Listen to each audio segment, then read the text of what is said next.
Fighting Irish Faithful. How's everyone doing? Wow.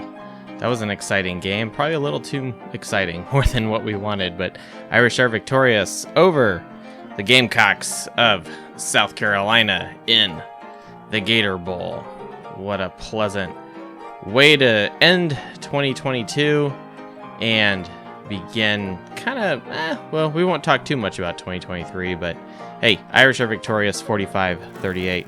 Fan-friggin-tastic. So I am Joe at Faithful_Irish, and thank you for joining the Fighting Irish Faithful show tonight. This is the celebration party. Found this kind of fun ragtimey version of the fight song, and it seemed kind of appropriate. You know, we're going back to days of yore-ish. But thank you, everyone. We got tons of people on. We're just going to get everyone's reaction. We'll go over to Irish Tiger first, invite you to speak if you so wish. And thank you for joining us, everyone. Really happy to see Marcus Freeman get his first bowl game win, and see Tyler Buckner get a win as a starter. And we can go through all the stats and the box score of the game. But Irish Tiger 23, you've been invited to speak if you so wish. If not, you want to listen, that's cool too. Just kind of want to get people's instantaneous reaction. But Irish Tiger, are you there? It says you're on mute. Go ahead and hit the pink button in the lower left-hand corner. There we go. Thanks, man. Welcome to the Fighting Irish Faithful show. Happy you're with us tonight. Up and down and nerves shot and jumping and tweeting, and you want to kill Buckner and want to love Buckner, and it's nice to get the win. It leads us to next year, and pretty darn psyched, man. So and I got to be honest with you, man. All I'm dreaming about is some Hartman right now. So good to be on here and chat with you guys soon, man. Absolutely. No, I think that you kind of summed it up. It's like, Buckner, what are you doing? And ESPN conveniently, though they name him the player of the game, which is fine. Buckner is responsible for 297 passing yards by Notre Dame, right? Which is a lot. So, a completion percentage of 55%, nothing too crazy. 3 touchdowns and a couple of rushing touchdowns. So, yeah, the kind of the yin yang of Buckner here, of hot, cold, we like him, we hate him. And for me, I was kind of driving up the wall at the end where we had an opportunity to go up 14 in the fourth, and then we throw a pick six. That was like, oh, good grief, and it's tied up. And then fortunately we get the ball back and we drive down and we score. So, Irish Tiger, if that's all you wanted to say, that's cool. If not, we'll jump over to the next guy. We're just getting people's instantaneous reaction and going on. So we'll jump over to Johnny. Invited you to speak at Johnny W Boxing. If you want to join us, if not, you just want to listen, that's cool too, man. Everyone knows the routine here. We invite you to speak. If you want to speak, you speak. If you want to just listen, you just sit there. And I just talk into the ether like that. So, Mark with glasses, if you want to speak, you've been invited as well. But, Johnny, I see you there. Hello. Hey, bud, how are you? Hey, I'm fantastic. Happy almost New Year, but still, I guess, Merry Christmas. Yeah, it's not been fun here at Team Wilds with the COVID, but felt a little bit well today. So, did a little cooking and watched the game. As most people know that follow me, I'm a huge TB12 fan. Thought he played pretty well for being off so long. It's also nice to get a bowl win, a true bowl win, if you will. So that was really nice. And I was impressed by the second half play calling from not only the defense but the offense. So I thought it was overall a great game. I know there's a lot of, picks to be made about, no pun intended, but they played well. Walk away with the win, and they came back in the second half, in my opinion. I think so too. I haven't gone down and charted all plays or anything of that nature, but it was nice to see, if I just go with the box score and look, quarter by quarter scoring, how second half is clearly Notre Dame's strongest on the scoreboard as far as 14 and 14 in the third and fourth quarter respectively, right? Yep. It was nice to see. So I think there's a lot to build on. We're going to have to deal with the Hartman drama and what goes on with that. But I feel good for Buckner, who's only got to play, I think, in the last 3 to 4 years, probably 4 games. Is that right? Yeah, something like that. That's what it feels like. That's for sure. I guess we could count Marshall. So 3 games this season. So, and then there's he's sprinkled in there last season, here and there with Cone. So, but as far as this is probably his first game coming in as the true starter, as the number 1 quarterback, and getting a win under his belt. And happy to have it be against an SEC team, a team that did beat Tennessee. So, yeah, definitely. I've got the Vols and Clemson on the background. Couldn't be happier for Buckner. Sounds like a really, really great kid. Seems to make the most of his situation. So we'll see how things play out. Was speaking with a few Notre Dame people, and they said, if you've got someone better, you have to bring him in. But in my heart of hearts, I'm a big TB12 fan. I just love that kid. Yeah, he's electric, dynamic, and some of his decision making. I think it's partially on him, and also partially. I mean, the first interception was a function of him. Just the ball gets batted and just kind of does that fluky thing, and that pick six at the end was absolutely terrible. It's like, what are you doing? Yep. And some of that I attribute to play calling. I mean, Notre Dame, rushed as a team for 264 yards. Estime was the leader with 95. So, I mean, it's like, what are we doing? We're averaging 5.7 yards a rush. And it's like, and to flip it over to our opponent here, South Carolina rushed for a whopping 65 yards. So, game was in hand. Yeah, definitely. So thanks for having me on. I'll continue listening. Oh, no problem. Well, thank you, sir. And that is at Johnny W Boxing on the Twitter, loyal friend of the show, and occasionally inspires my dinner with some of his yummy things he's cooking up. Let's jump over to Tyrish 4509. We've invited you to speak. You requested to speak. Hello, sir. One of the greatest Twitter handles ever, Tyrish. What's up, Irish Nation? Go Irish! Go Irish! Welcome back, Tyrish, to the Fighting Irish Faithful show. Yeah, man. Hard fought, come from behind the win. We'll take it any day, that's for sure. Yeah, I agree. How's things going out in Southern California land? We're about to get hit with some rain coming up here, so it'll start raining here. I think tonight all the way for New Year's Eve. So just staying home out of traffic craziness. That's right. Brace yourself. Hunker down. It's about to rain in LA. Yeah, I know you guys are snowing up there in the Bend, but hey, what can I say? No, it's like 50 degrees here in Indianapolis. Oh, wow. Yeah. Okay, all my snow on my lawn is gone. We went from minus weather to like a 60-degree like swing in weather. So, but anyway, enough about AccuWeather and weather.com stuff. Yeah. What do you think of this Irish other than the win? Man, for Buckner being out for, obviously he did all he could do. A couple of play calls. Obviously, the second half we were wearing them down with the run game, so definitely would have liked to see them pound the ball in on that pick six. But other than that, I mean, you got to give the kid credit, man. He did what he had to do, and they came down and marched down and got the winning play. Great play call with to Evans for the go-ahead touchdown. But a lot of bright things, man. I can't wait for the 2023 season. It was a way to good momentum for these kids that are coming back to go into the off season with the win, especially from the heartbreak last year and losing the bowl game when they were winning that one. Yes, yeah, blowing not to open fresh wounds here, but blowing a 21-point lead. This one feels a lot better. Where it's not like a slow death and you just like slowly see the lead slip away. This was kind of more of a back and forth kind of game, and towards the beginning of the fourth quarter, it definitely looks like we have the advantage, and it's like really we just have to screw this up for us to lose this game, and fortunately that's not what happened. Yeah, but I'll take it, man. So hope everybody has a safe New Year's, and I'm looking forward to 2023. See what happens here in the transfer portal. Yeah, it's exciting times, man. It really is, and I think I predicted, way back that Hartman, if this Hartman thing does happen, that it wouldn't happen until after the Notre Dame's bowl game. Clearly not after the Wake Forest bowl game. So, we'll see. And, this show, of course, will stay abreast to any news that breaks. But for now, it's kind of a victory party. Notre Dame flying high, and we're doing good things here. Yeah.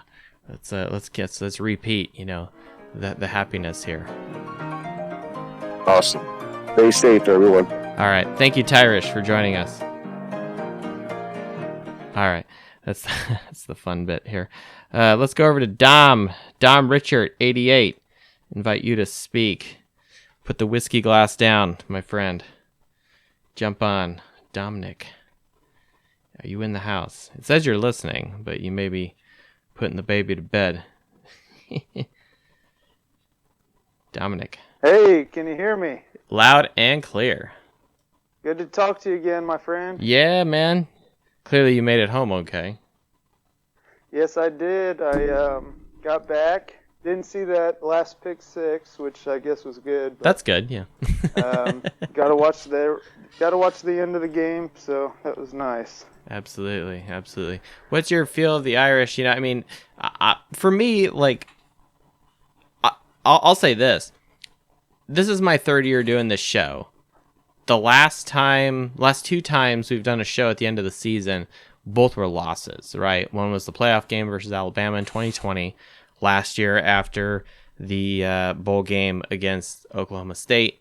This is the first time I'm actually doing a win at the end of the season with everyone else. So for me, hooray! I'm feeling happy about that. Yeah, that's what's awesome. It's nice to see Notre Dame win a bowl game. Yeah. Finish on a high note. Like with Kelly, that was we didn't see it as often as we'd like. But with him, it was like hot and cold, right? Yeah, so I'm happy. I was a little worried the first half about the defense, but they put some stuff together, and hey, Buckner threw 3 picks, and they scored 45 points. Yeah, still. Notre Dame did, yeah. Yeah, so 3 picks, 45 points, and his stats were good minus the picks. So that's the pretty fluent offense from what we've seen under Pine, I would say. I think so. This is the most points Notre Dame has scored in a game since the North Carolina game. Here's something for you, Dominic. True or false? Who scored more points, USC or South Carolina? In the bowl games, or just last 2 games we've played. Oh, I don't know. I'd go with Notre Dame. No. Our opponent. So South Carolina scored 38 points. Let me rephrase the question. Did USC score more or less points than South Carolina? They scored less, didn't they? Nope. Tie. No. For some reason, if you're USC, either Southern California or South Carolina, you both score 38 points. So I don't know if that says more about the defense, but let's also face it. Notre Dame and Buckner kind of helped South Carolina today with some interceptions here. I'll say that. So, but the difference was the offense putting up significant number of points. So. Yeah, they seemed a lot more balanced tonight. I know we were kind of chasing around kids a little bit, but from what I was watching here and there, it seemed like our offensive attack was a lot more balanced. And even though, like I said, 3 picks does not look good. One, you could say, well, it tip pass went to the defender's hand. The other one was pretty ugly that I saw. That was try an attempt of a shovel pass, which he probably should have just taken the sack and live to fight another day. And I didn't see the last one, but what I heard on the radio Ian Book would do, pretty. But Ian Book somehow managed to make it look amazing. But Yeah. Oh, jeez. Yeah, you're not wrong there. Yeah. And this game, you take those plays out, I thought it was they had a good attack on offense, well balanced, and it didn't seem like they missed Mayer as much as his season stats would prove otherwise, if that makes sense. Like from his production on the year, it seemed like they would have missed him a lot more, and I think they were pretty efficient on the offensive side. Yeah, we ended up running the ball 57% of the time tonight, averaging 5.7 yards per carry. Buckner ends up with, like I said earlier, a 55% completion percentage. Here's, I think, one of the key pieces that helped us as far as the disparity of us versus our opponent. On third down, we were almost 58% conversion, whereas South Carolina was 1/3, 33.3%. So I think that's huge for Notre Dame and our defense, quite frankly, in keeping encouraging South Carolina to get off the field. That's awesome. Yeah. Yeah, only 3 third down attempts for South Carolina. I don't know if that's good or bad when they put up 38 points, but well, it means like either their subject. offense is cooking or we're handing them points or just stuff like that. They're not they're having more big chunk plays rather than slow grinding it out type of drives. Yeah, you take away the 2 pick sixes and you're looking at a 20-45 win. Yeah, exactly. Yeah, and that's just like, wow, Notre Dame winning and by 21 points. And the one would have been a touchdown too, so correct. You could really say a 50, what would that be, 53 20-point game? Yeah, exactly. I'm with you right there. Absolutely. Yeah, Notre Dame in the 50s and then South Carolina in the 20s, and that's a completely different complexion of a game. And what's interesting is like it didn't feel like that was the case, and maybe it's just because Notre Dame had handed so many gifts, wrapped up in Christmas wrapping paper for our friends at South Carolina. Like, oh no, you take this. That's okay, Yeah, and some of those plays too. I was a little worried the first half about the defense, the receivers for South Carolina, and give them props. They were finding holes in the defense all over the place, and it kind of reminded me a little bit about that Syracuse game, the first half, where they had a lot of holes, and South Carolina converted a lot of those opportunities, but also missed a couple too. But they ended up winning in the long run, so yes, that's what matters. And my man Benjamin Morrison, he got another pick today. So there it is. It's good, good stuff. Yeah, and I think you said when we were hanging out here, you were like, "Yep, that's a future All-American." I can't disagree at all. That I think you're spot on there. Yeah, I think Notre Dame is blessed having him as one of our corners. Yeah, he's got the locks. Yeah. Well, so what are you celebrating with, like a bourbon or something tonight, or did I convert you over to scotch, or you just gonna drink some water? I'm doing a little bit of some double IPA and a water, and I might go in and get a little bit of a scotch here in a second. Now we're My talking. wife's shaking her head at me, so. Oh, okay. Well, I'm not asking you to trap. Okay. No, but if you hear the bottle pop, yeah, that's fell right. Asleep. Yeah. Sounds good. All right. Yeah, we're going with the Ardbeg wee beastie here again. Just because, we had some good juju on the Tuesday show with it. So, we'll just keep it going. So, well, Dominic, we got a ton of people still we want to try to get to, including your dad. Right on, Joe. Thanks for coming over, and thanks for tuning in and contributing to the Fighting Irish Faithful show. Absolutely. God bless, brother. Blessings to you. Merry Christmas. Merry Christmas. That's right. It is still Christmas. It is still Christmas. That's right. Everyone check your liturgical calendar. That's right. At Dom Richard 88 on the Twitter. Thank you so much. All right. All right, let's jump over to Jam at Jamiko703. You've been invited to speak. Very loyal contributor. Haven't had you on a week or two. Grant, we haven't podcasted in a couple weeks. It's been a while, so. Jam, you there? Invited you to speak, sir.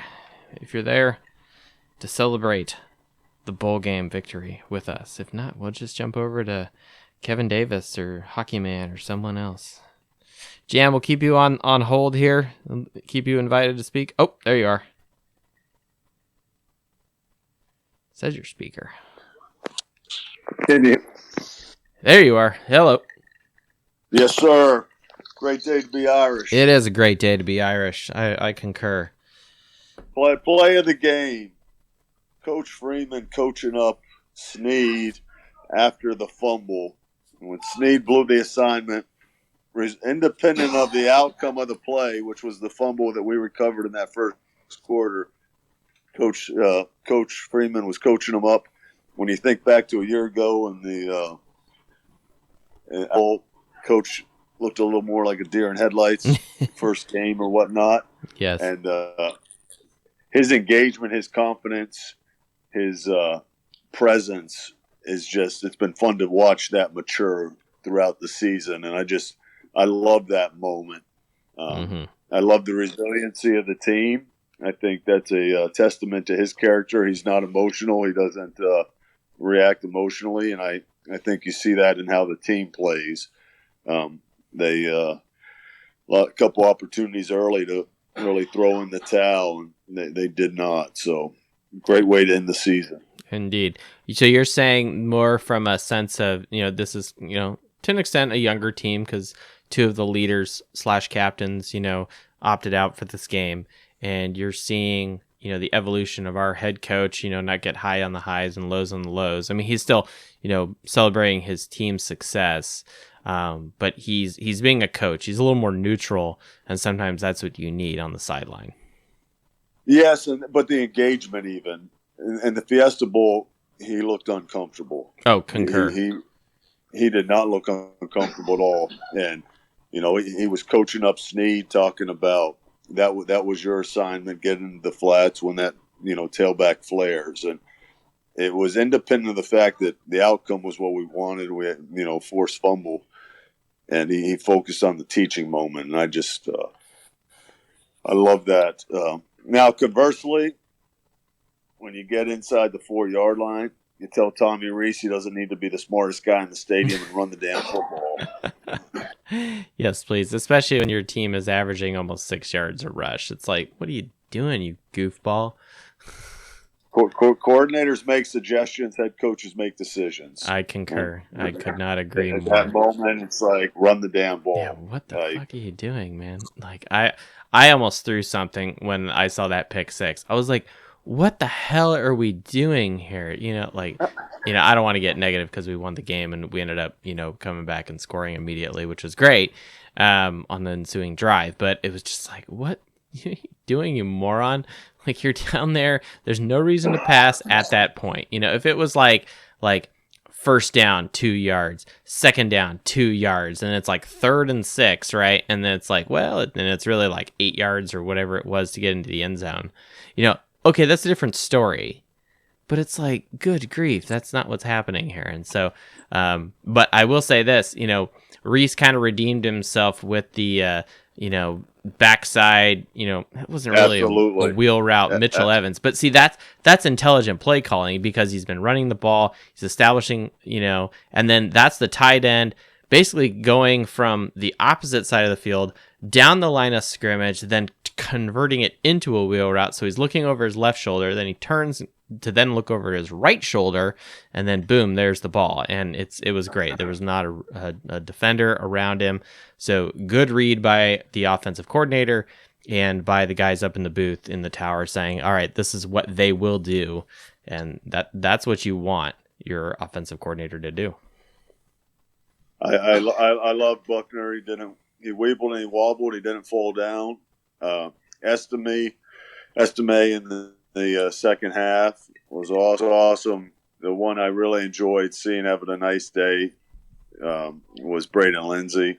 after Yes. what he's persevered through his career. He's just been I'd always hoped for more, but he always showed up. Yes. And it was good to see him go out with a exclamation point on his I career. think I'm so happy you brought him up, because I think I'm going to have Lindsay actually be the toast of the night, because he's been a loyal disciple of this football team through the ups and the downs. And, everyone wanted more out of him, but to see him get that touchdown, to have a 44-yard long, amass, be the leading receiver tonight, with 89 yards. It's fantastic. I couldn't be happy for him. I wish him the best in his career. Probably not the NFL, just based off of, his productivity, but you never know with these guys. But I'm happy that he wore the gold helmet, and that he was a shining star tonight in that receiving corps. Absolutely.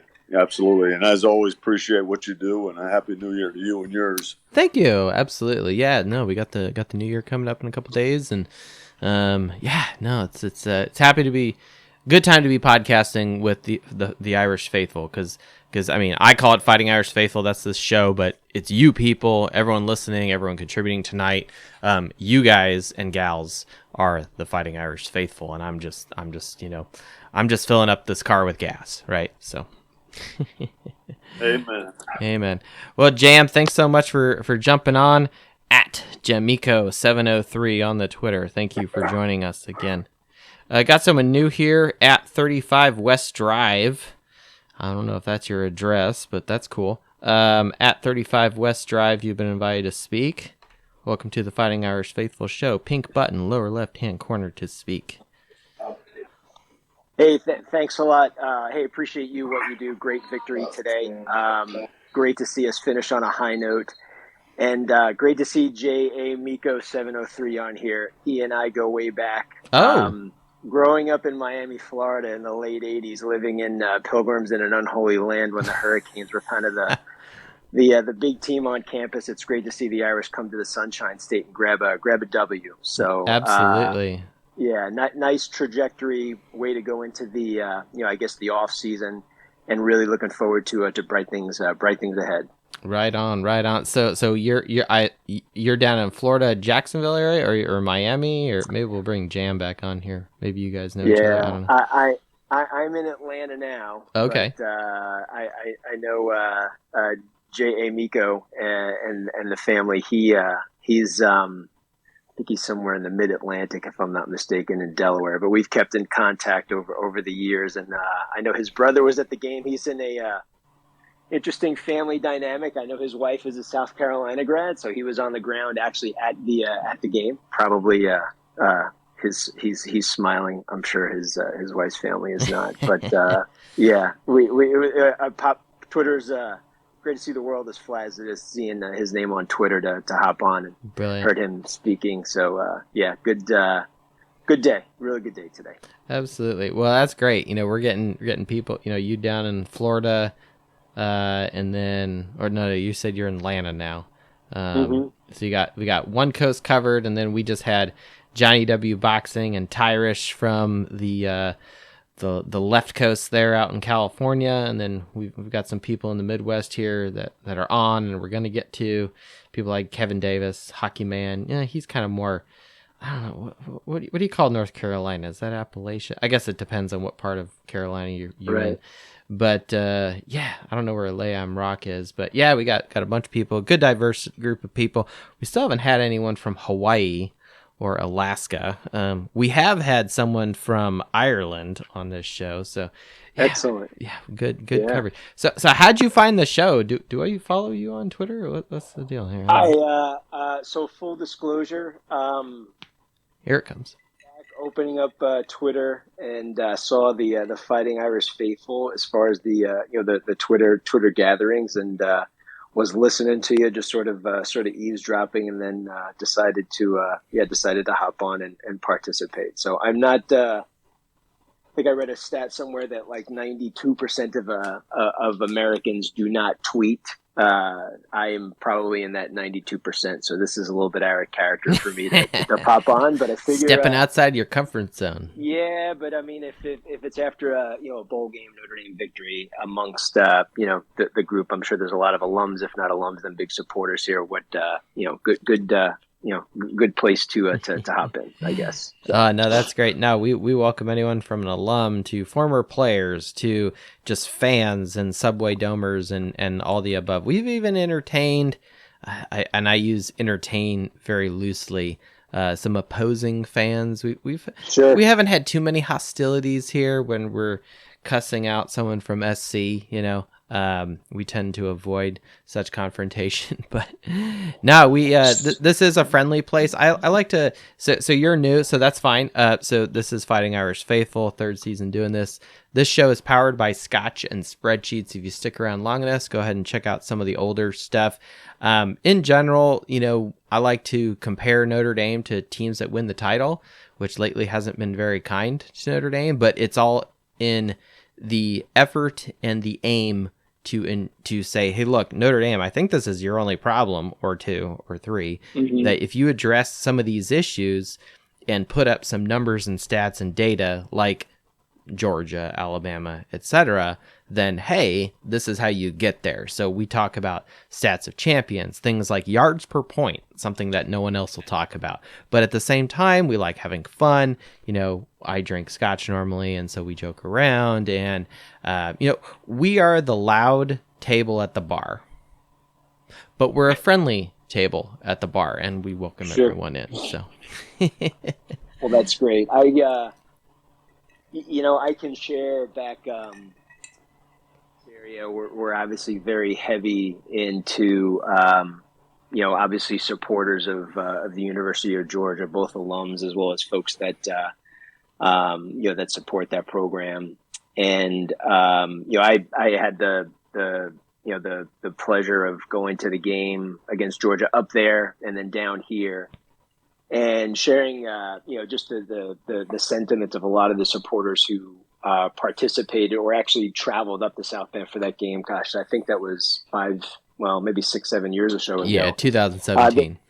Good deal of it was great to see us put our best foot forward, because there are still people to this day that kind of talk to me about just the experience, that not just the game on the field, but the experience that they had, really just being putting the university and really who we are and really what we're all about into action, where how they were treated with respect and just the hospitality and just really doing things the right way on their trip up to go see us during that regular season game, which was great. And they coming down here really did return it, in kind. It's something that it still resonates with that group, because you can imagine when they go to some pretty hostile places on a regular basis. I'm sure when they go to Starksville and Jacksonville and all these other places, they aren't treated too kindly, but also really kind of parallel in the program.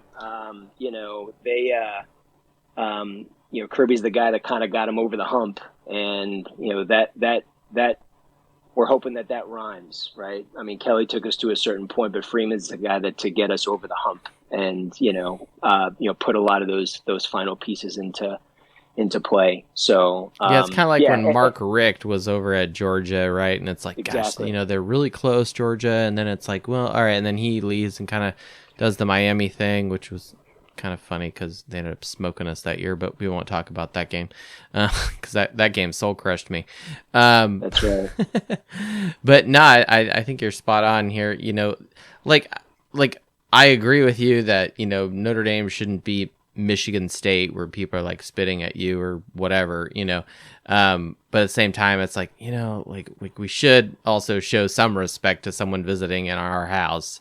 I do wish Notre Dame was a little more hostile, but that's not so much like we need to be abusive to opposing fans. It's more like, unless you're Purdue and we don't let your drum in. Sure. It's more on the lines of like, I just want Notre Dame fans to be loud. I want to be able to stand. I think Notre Dame should serve Guinness, for example. Just like simple little things like that I think make Notre Dame a little more lively. Not hostile in the sense that we're rude, but hostile in the sense that it's just deafening loud. Yeah, and I wouldn't want to confuse hospitality with the philosophy that between the lines while the clock is running that we're gonna punish you and win. Yeah. But yeah, that's something that I think we're getting there really as a program, and we're just a couple of I think pieces away from being consistent in the consistent in the playoff picture. But hey, appreciate the the cast here with regards to what you're doing, and good way to cap off the season. I'm gonna bow out now, but appreciate what you're doing. No worries. Well, I threw you a follow there on Twitter at 35 West Drive. Hopefully that's not your address. It looks like you got Lamb Chop as your avatar. It's kind of funny. Maybe it's not Lamb Chop and it's something else a little more symbolic. But yeah, Notre Dame was not the lamb tonight. They were the Fighting Irish. They put up 45 points over the Gamecocks, the Chickens. And by principle, we didn't have chicken tonight because why would you do that unless but we're definitely having chicken chorizo sausage. So you hear that, Johnny W Boxing? Those are chicken chorizo enchiladas that we're having. So I'm curious to know how your things goes. I hear you there. I know you hear me. That's good stuff. I'm impressed. I like it a lot. I didn't even get it out. The wife was like, "Oh, here, I got this chicken chorizo sausage," and she's so sweet. She's like, "Does this sound good for dinner?" I'm like, "That's like you just asked me, does steak sound good for dinner? Of course, it sounds good for dinner." Like, that's amazing. Yeah, well, I wish I had taste and smell right now. It's brutal. I'm with you there. So, like you could take a raw onion and eat it like an apple.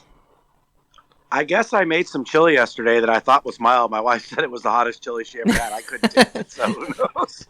Is there some of that crystal hot sauce? Pass it on over here, This is the time where you grab just a giant bale of kale and you just start eating really healthy things that you never would eat before because you can't taste it. And it's just well, I'll have fiber and be really healthy, so. I don't want to buy no shock. I got to tap out. It's such a pleasure to be on. I've got to get some rest. This yeah, go ahead and take care of yourself. I really appreciate you, Johnny, jumping on this post-game show. Yep, I tried to follow everyone on here. So you all have a wonderful New Year. Be safe. And Thank you. Nice to see you get a win finally on a bowl game. So be well. Amen. God bless. All right, blessings to you, Johnny. Thank you for joining the Fighting Irish Faithful Show, and rest up, get better. Johnny W. Boxing on Twitter, and also if you have any boxing connection, he's a good man, so check him out on the Twitter. All right, thank you everyone. Lamb Rock, John Richard, see you guys, but we're going to jump over to Hockey Man and Kevin Davis next because they've been waiting very patiently. Hockey Dude 8487, you've been invited to speak. Thank you for joining the Fighting Irish Faithful Show tonight. Notre Dame victorious 9-4 at the end of the season. One thing I mentioned at the beginning of the season with respect to Marcus Freeman was he's taking over, right, as his first year. And the average for a coach that won his first title with said program, so his first year, right? So the number of years as a head coach, the average for those guys was 8. But the average for them as far as wins in their first year with that program was 7.9. So about 8 wins. And Notre Dame and Marcus Freeman specifically ended up with 9 this season. So what does that mean? Notre Dame and Marcus Freeman playing above the rim versus the Kirby Smarts, Ed Ogerons, and some of these other guys. The guys in their first year with said program they ultimately won the title with, the average was 8 wins. And Marcus Freeman has 9. So we should feel good about that. And, a lot of people were predicting 10-2 or something of that nature at the beginning of the season. I just said, I didn't really do a formal prediction. This is kind of my cop-out way of saying, well, this is what other teams do. So let's expect better than that. And so that's my sneaky way of doing that. All right, Hockey Man, you there? If not, let's just jump over to Kevin Davis because I know he wants to talk about defense. which is fine because I need Coach Davis to coach me on some of more of these defensive packages that Al Golden is doing. And how the hell did they get multiple interceptions against us? At Davis0560, you've been invited to speak on the Fighting Irish Faithful show. Hope you're there. Join us, sir. If not, I'm just going to go to John Richard, guys. Where's everybody? Everyone doing dishes, taking care of noisy kids? It's all good. Kevin, you there? Unmute.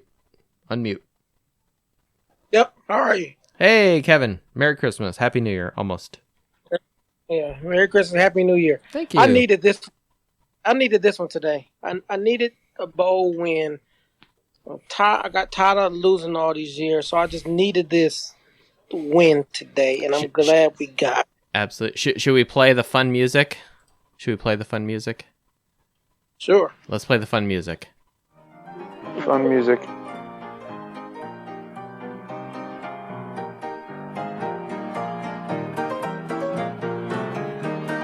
This is like you're in Main Street, USA in Disneyland or something. You know. It's not quite epic and like fist bumping, but it is fun. You know, if you've got a toddler in your hands or in your arms and you want to bounce around and dance around with a toddler, this is pretty safe to do that. All right, Kevin. What do you think of this game? Other than the overall, like, we're happy with the win, clearly, you know. But it's a good way to cap off the season. That's for sure. It's certainly the first time I've done a show at the end of the season that ends in a victory. So I'm happy. So this is a milestone for me and the show, and I thank you for being part of this experience. Absolutely. I thank you for having me. I'm glad that we got this slingshot into next year. I'm glad that we use this to catapult us into a phenomenal year next year. It's something good about winning at the end of the season and using that as momentum. So that's great. But as far as I can start with the offense first. I didn't think the offense played too bad until we made some few mistakes here and there. That shovel pass in pick six, I was like, what the fuck are you doing? Yeah, like why did you do it? But Don't it's like force okay. it. So now the second pick six, I felt like he forced that completely. Yep. Like that was totally a forced throw. Like you didn't have to throw that ball there. Like who is he throwing to in the first place? Exactly. First of all, we shouldn't have called that play. Yep. I mean, we got underestimated where that's where he does his thing. Yep. So I didn't get why we called it. But so the two pick sixes hurt, but I don't think Buckner played like terrible. No. I think he had a pretty decent game. You could tell when he first started off, he was a little bit flustered and he was trying to get back into it. But I don't think I thought the offensive line actually could have played better. I agree. I think they a little bit too much pressure, so they could have played a lot better. I thought the receivers were good. I thought the running backs were phenomenal. So offensively, not a bad day. 45 points isn't nothing that, the down look. But defensively, I could have pulled my hair out. Well, here it comes. I did not get it. We were doing. And I know we were down two players. I think, did Brandon Joseph play? I think he was out also. ESPN hasn't updated their box score here on who contributed from the defensive side. So I don't have all the tackles and sacks and things of that nature yet. Because I read he was a game time decision whether he was going to play or not. So I didn't see him much on the field, so I wonder if he even played. Yeah, I didn't see him make any tackles personally. So yeah, he's actually a disappointment to me all year, but that's a whole nother story. We were down 2 players, but you would have thought we were down 10 players because we did not look like we knew what we were doing. Either that or our defensive scheme that first half was just bad.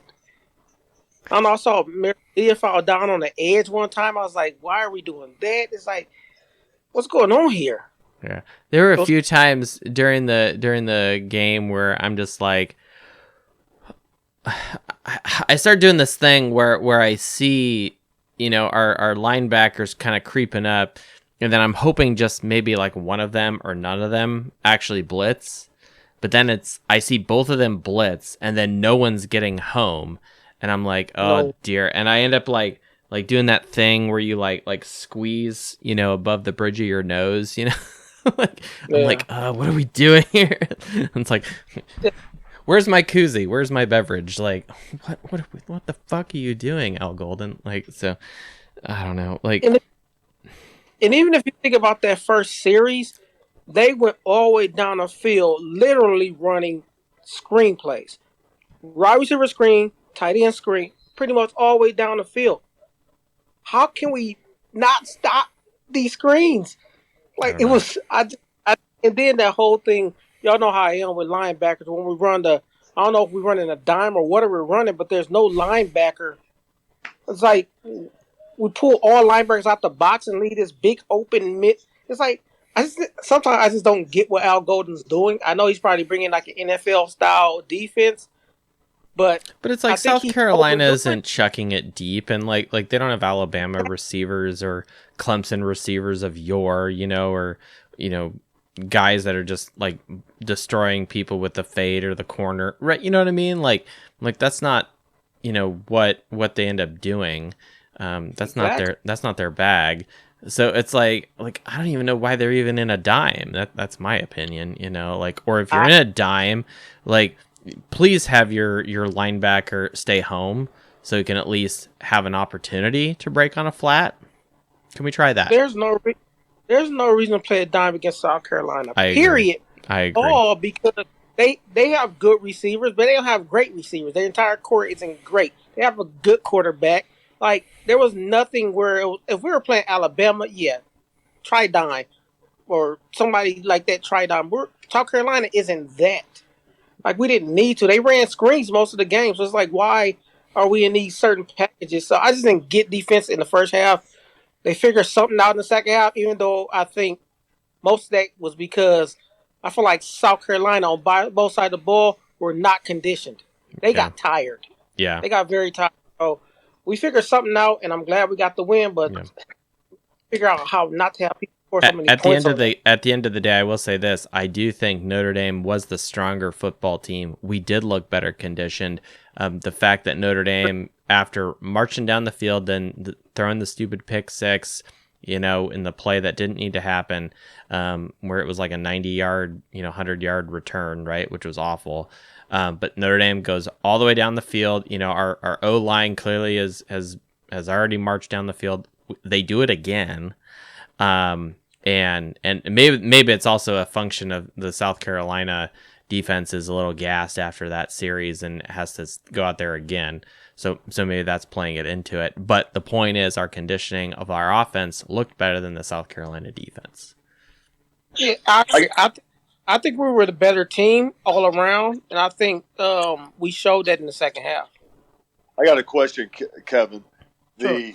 Both the Clemson game and the Clemson, if you guys remember, their first 2 or even 3 drives, they went heavy to the screen, and our corners made some miraculous plays one-on-one out in the open space. What about our scheme makes the screen plays so attractive to these offense coordinators? Because he almost had Dabo's exact game plan, if you guys remember. They went heavy screen the first couple drives. Once the score got away from them, they had to change up their game plan. Or maybe they watched the Florida State game from the other night, because that's all Florida State was doing against Oklahoma. That double screen is unbelievable. That play is gorgeous. The one they killed us with it down the middle with the tight end.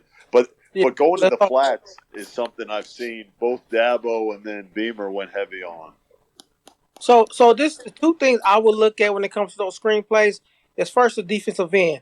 How much pressure do they getting climbing up the field? So, and for that reason, I say that is, can they put their hands up to blind me to knock the ball down on any screenplay? So seeing how well our defensive ends can get up the field, but then it's also seeing our corner play.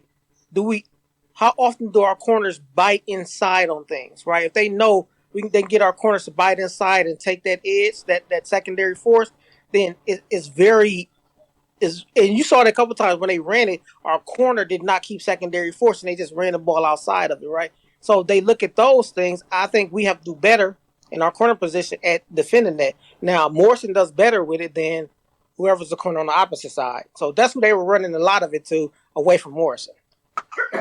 Gotcha. Thank you. There it is. There it is. The defense rests, or maybe the defense doesn't rest. Well, I guess they will rest, ever since this, spring football begins. But yeah. I'm excited. Sure, though. I'm really excited. Hey, Kevin. Yeah. Hey, what did you think about the safeties? For me, it looked like there's a lot of holes in the deep secondary where converts. You think that's all in the secondary safeties issues, or you think that's the zone and stuff that they're working with? I think it's two things. I think it's actually the play calling, but I also think I'm still wondering whether Brandon Joseph played, right? I think we were down a talented safety, and they just knew that and exposed it. But that safety, I think that's why we're so big on wanting to get Bowen, because that is a weak part of our defense. It's not a very weak part. I mean, there's other areas we need to work on, but we need two solid safeties, and I feel like we had some young people back there this time, and they just got exposed. Yeah, there it is.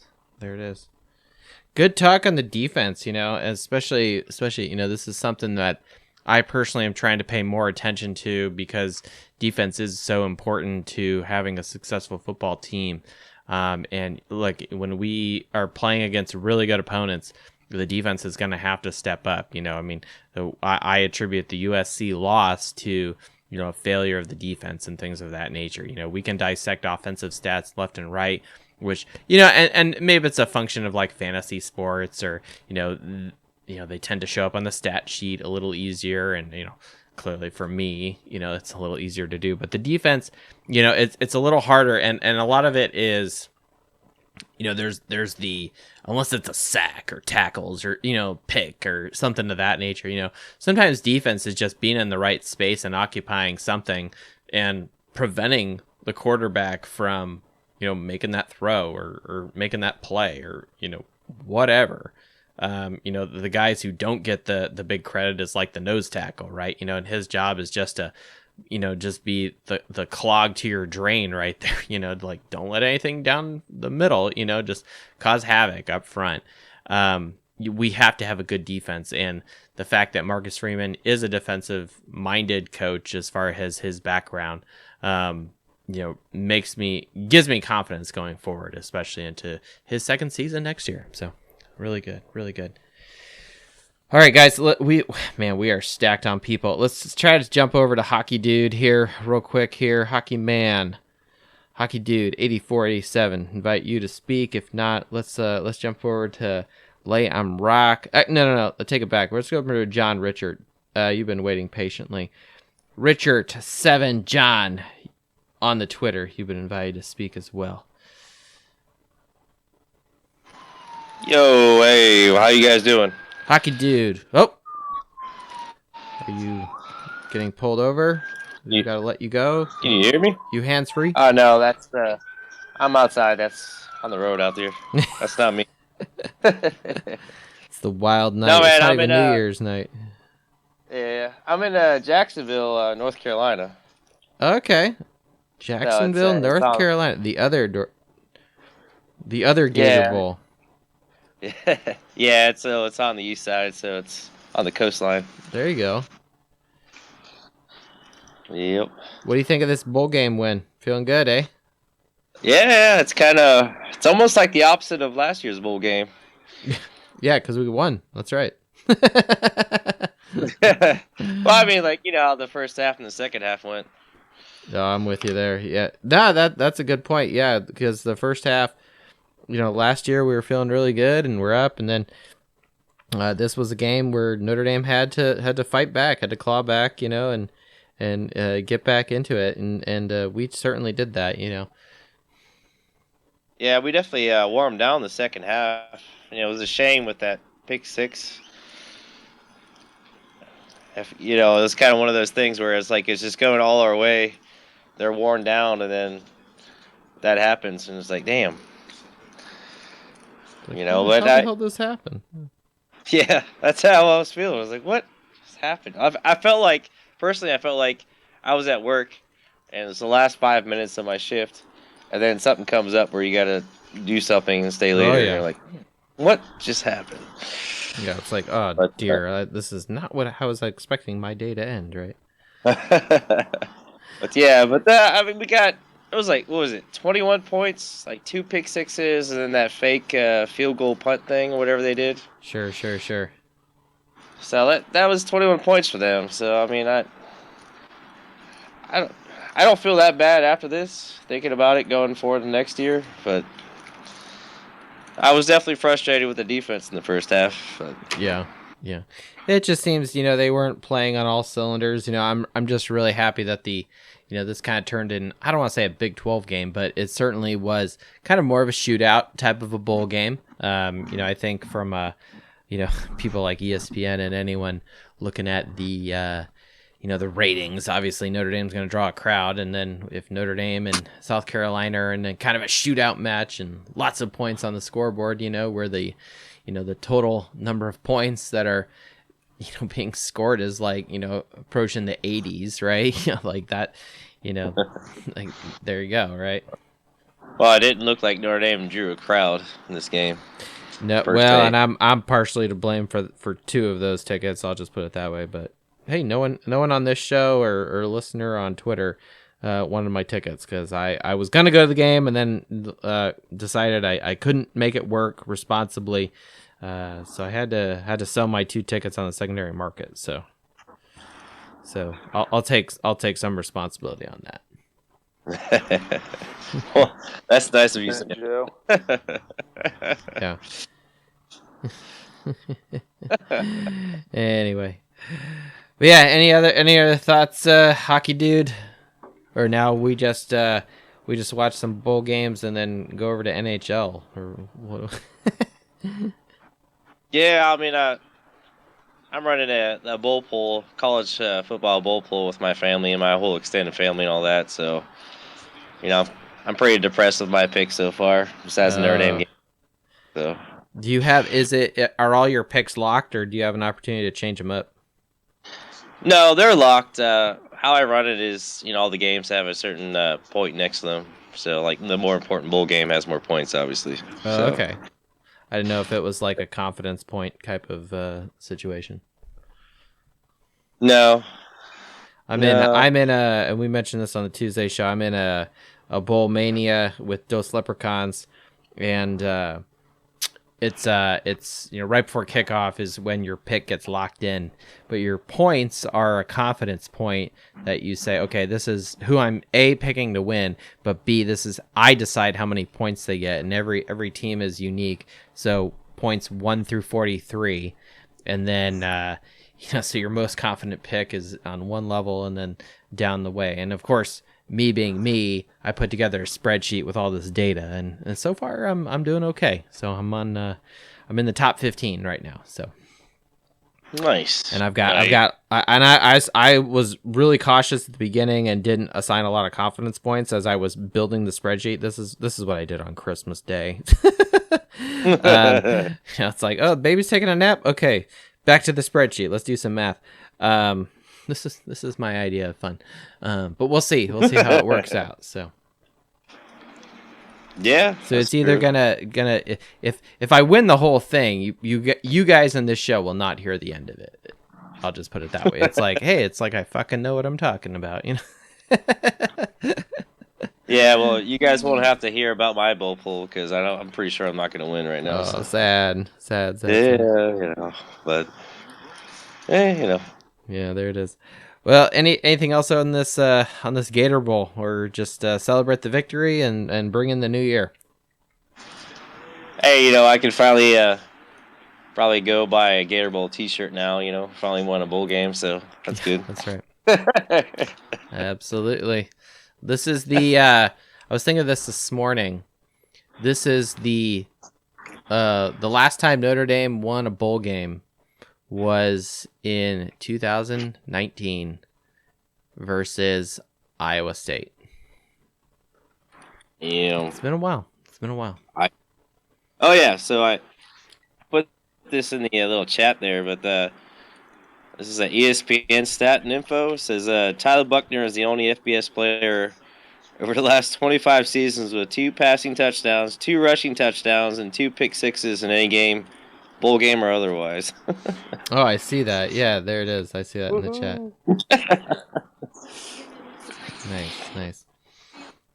Oh, I see it in the chat here. Layam Rock is still working, so that's cool. Hey, let me say this, Layam Rock, if any chance you want to jump on and talk, by all means, just request to speak. We'll send you an invite here, and then whenever you're ready to jump on, just jump on, man. Hockey dude, really appreciate your contributions, man. It's feels good having a victory. You know, we're an hour into the show, and yeah, feeling good. Yeah, man. I hope you had a good Christmas and all that, and have a good New Year's. And yeah, we're still celebrating Christmas in this house. We go the full 12 days of Christmas here, right? You know, I like to say that the wise men have still not arrived in Bethlehem, right? Nice. They're still journeying across the desert. You know, for some of us who use a different calendar, it keeps going on, right? Yeah. Check your liturgical calendar, right? Yeah. Right on. Dominic knows what I'm talking about. Man. Thanks for letting me speak and all that. And anytime, man. Let's go Irish. Right? Anytime, brother. Go Irish. Go into the. Here, do you want, let's play the music as we do the outro with you, right? Yeah. Oh yeah. Feel good. And my frankincense and myrrh has not arrived. Yeah, that's right. The gold. Well, we did get some gold arrived today in the Golden Domers. Right on. Amen. I think I learned something like the actual names of the wise men. It was like Balthazar, Melchior, and Casper or something like that. Anyway, okay, that's just me being funny now. But yeah, I don't know where that's sourced from, but yeah, this is per the doc, and she tends to be spot on these things. So, all right, well, we got John Richard here. She's a very smart lady. She is a smart lady. I'm as my mother said to me at one point, you are damn lucky she didn't dump you. And I'm like, oh shit, Mom, okay. I'll agree with your mother. It's kind of how we roll here. All right, Clutch Sports ND, you've been invited to speak. I see you in the wing there. If you're just listening and scribbling things down, you know, that's cool too. No big deal. But Clutch Sports ND, you've been invited to speak and contribute to the Fighting Irish Faithful show if you so wish. Same with John Richard. If you want to contribute and speak, by all means. If not, hey, we're going to get a little light. Hey, Joe, while they're connecting, how shitty do you think like Mayer and Falsky feel right now, standing on the sidelines, watching this big victory come through? Like, if you were one of them, you've got to have some regrets, right? You know, I may not be the best person to ask this question, just because I'm still salty from 2 shows ago. Anyone who didn't hear, go back to episode I guess we'd call it episode 30 of this season. Gosh, this is episode 32. This is nuts. Volume 84 tonight, but volume 82, I did a very strong deep dive into them departing and opting out of the bowl game to enter the draft. Now, I'll reiterate a little bit of this. I don't want to spill the whole podcast here, but we had I don't want to say it was awkward, but it was definitely a fiery discussion between myself, Adam Dowling, who was on earlier and just couldn't jump on. So, and then my brother Red Snapper 9098. We had a real it was a very shouty podcast. I'll say that. And it wasn't that we were mad at each other. Everyone made very valid points. And a lot of it for me is just kind of more around the money and like the influence of the NFL. And don't get me wrong, like I have no problem with these guys, using their athletic ability and striving to go play in the pros. So don't get me wrong. My piece is more on the sense of, look, I'm a Notre Dame fan. I run a Notre Dame podcast, and I actually don't watch the NFL. I really don't. Like, okay, I'll watch the Super Bowl, and if I'm doing other stuff or I'm just chilling and the football's on, it's like, okay, sure, I'll turn the game on. But I'm not, gonna like carve out time in my life, to watch an NFL game. I don't do that because I don't have an NFL team. I am a Notre Dame fan. Notre Dame is my team. Now, that being said, other than, virtue signaling my Notre Dame fandom there, for me, it's my biggest takeaway was, look, you guys are captains. And what does that say about your leadership? And I'll just kind of leave that out there for other people to decide. Back to Dominic's question here about, what other people think or how they feel watching, their former teammates play. ESPN is interviewing on the sideline and like, okay, that's fine, but at the same time, it's like, look, they're part of the Notre Dame family, so I'm not going to be too, I'm not going to, excommunicate them. But at the same time, it's like, look, if you guys want to leave early, do it at the end of the season. There's still one more game left. And people are like, well, this bowl game doesn't matter. And I'm like, well, why does the USC game matter? And of course, yes, the response is, well, it's our rival. Like, okay, that's fair. But if we win, so what, right? Like, okay, so we have the Shillelagh Trophy still, now we have the Gator Bowl trophy. Do they even give out a Gator Bowl trophy? Who knows?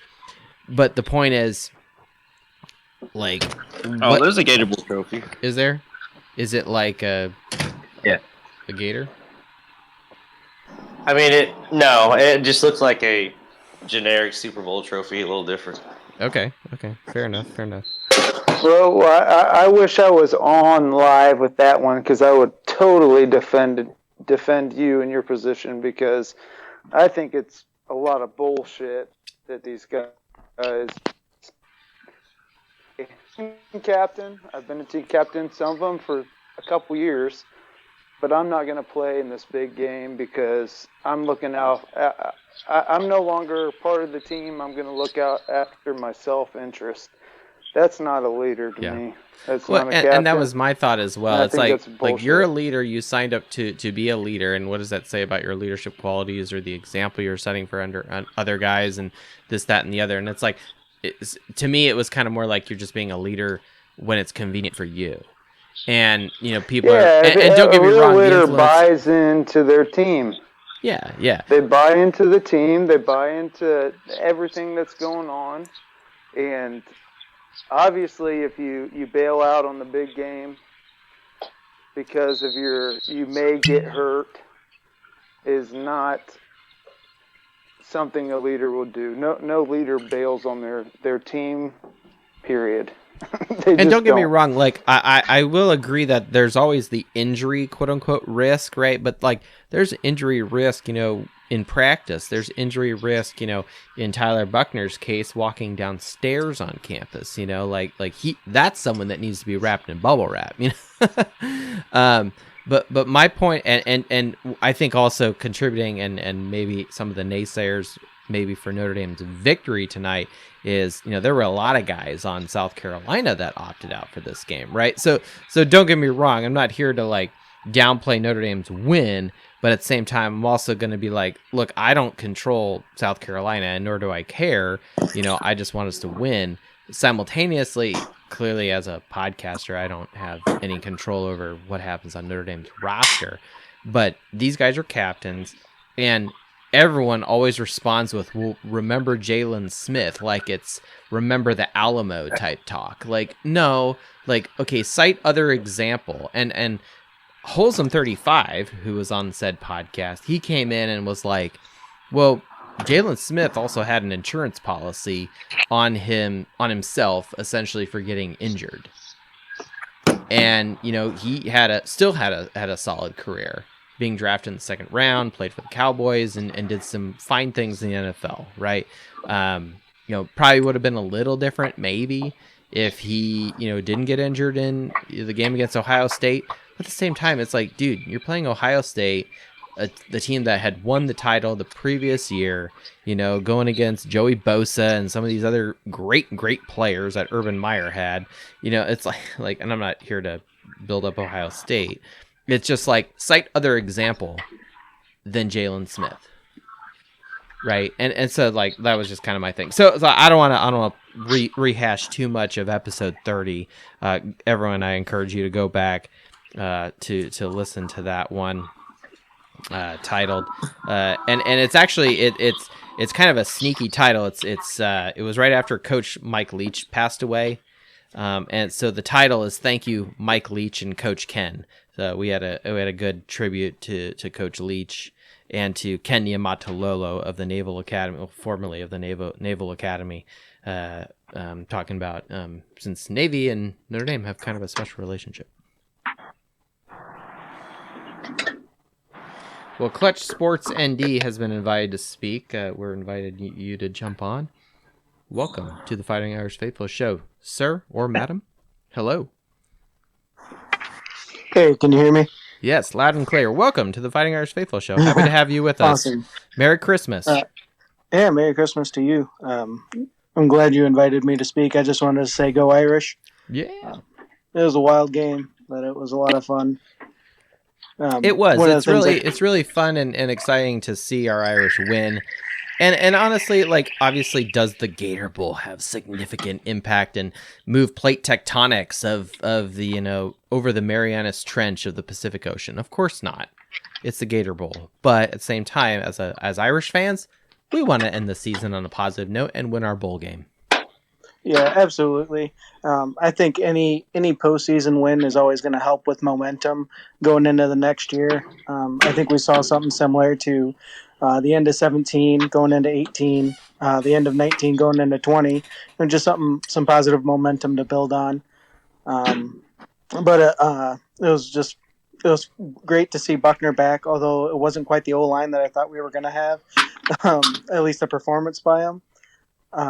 But still, it was great to see him make the plays he needed to make to win the game. I feel like it was a big confidence booster for him, although I don't think that he's going to be starting next year just with Sam Hartman, his potential commitment to Notre Dame. Yeah, that's the kind of the wait and see. We kind of talked a little bit about that last week Tuesday's show. Gosh, it feels so long ago. And then at the beginning of this episode, that the Hartman thing is kind of out there now, and I'm kind of glad that there honestly was not an announcement between the transfer of some of the guys on the team, someone like a Drew Pine, right, and the beginning of this game. I'm glad that Hartman and nothing official has been announced other than the rumor that everyone's kind of like anxiously and probably excited, looking forward to. But I'm also really glad that didn't happen now prior to this game. Now, after this game, okay, the dust is settled. We got our Gator Bowl looking trophy, right? And by the way, if you've never had Gator tail, it's really good. It tastes like chicken, but maybe I actually was fed chicken, and they said it was Gator, but from it was at a fair, so you never know what happens and what people are beaten into the pot. Like, hey, get back in that fryer there. But it's back to the Gator Bowl here. I'm glad that the Hartman thing had not been announced prior to this game. I think it helps keep the players' minds focused on the task at hand and none of the other extracurriculars about, oh man, I really got to perform, especially if you're Buckner, right? It's like, oh man, I really got to perform, because Hartman's coming in and he's very experienced and he threw 38 touchdowns this season and da-da-da-da. It's like, no. Like, I if Notre Dame had any influence on that, kudos to them for delaying said announcement. Yeah, I definitely agree. It was wise, I guess, both on a PR level and on a team level to, kind of keep that confidence in your players. That way that, like you said with Buckner, he's not looking over his shoulder thinking, oh, I got to play my tail off just because everybody knows Hartman's coming in now. I mean, I think we all know that to a level that he is coming in, but no, it was definitely wise for the entire program just to kind of keep that under wraps. I mean, I assume that he might already be committed, or else we wouldn't be seeing all these crystal balls and stuff being thrown in for him to be there. No doubt, and certainly I would rather have an experienced veteran guy like Hartman come in to challenge Buckner for the starting job, or even if it's Minchie, who knows. But some of these guys, let's put it this way. If you have talent in your quarterback room and it's like Reese, assuming he's still the quarterback coach next season, he's like, okay, I've got this really good guy over here, but then I have this good guy over here, right? These are good problems to have. It's currently our running back room right now where it's like, well, Diggs is great. He had 1 receiving touchdown tonight. He had a rushing touchdown tonight as well, in addition to him doing Dukes of Hazzard hood slides and shit like that, right? That's a shout out to Mike Sloan and 5 Foot Nothing Pod, who made that reference on Twitter tonight. But the point is, like, look, our running back room is so stacked right now, and Price is coming back next season, right? We've got good guys coming in, good freshmen coming in, these are good problems to have where it's like, gosh, like this guy's transferring because he's not getting playing time. Like, I mean, that sucks. But at the same time, it's like, yeah, we want to have good guys on the roster. And if you have a stacked quarterback room, sign me up. Oh, yeah, absolutely. You look at those elite programs like Alabama, Georgia, Ohio State, and Clemson. They have all this great talent on their rosters, and so when they have a good player leave, the impact isn't as felt as much. And if we want Notre Dame to be that's the thing that we're going to have to run the risk of. I would rather have too much talent on the roster and have somebody transfer out than have little talent and having the that better talent transfer out. Yeah, no doubt. You talked about the the influx of talent that we have coming in with the wide receiver room and the running back room. So I feel really, really good about what Hartman is going to be able to play with. Potentially, I don't want to say he is because it's not official yet, but the biggest thing is I want to look at the defense of. There were good things that happened and bad things. I mean, our secondary actually played really well, but that I just can't get over how bad our linebackers played. Just all season long, and the lack of adjustments made by Golden all year.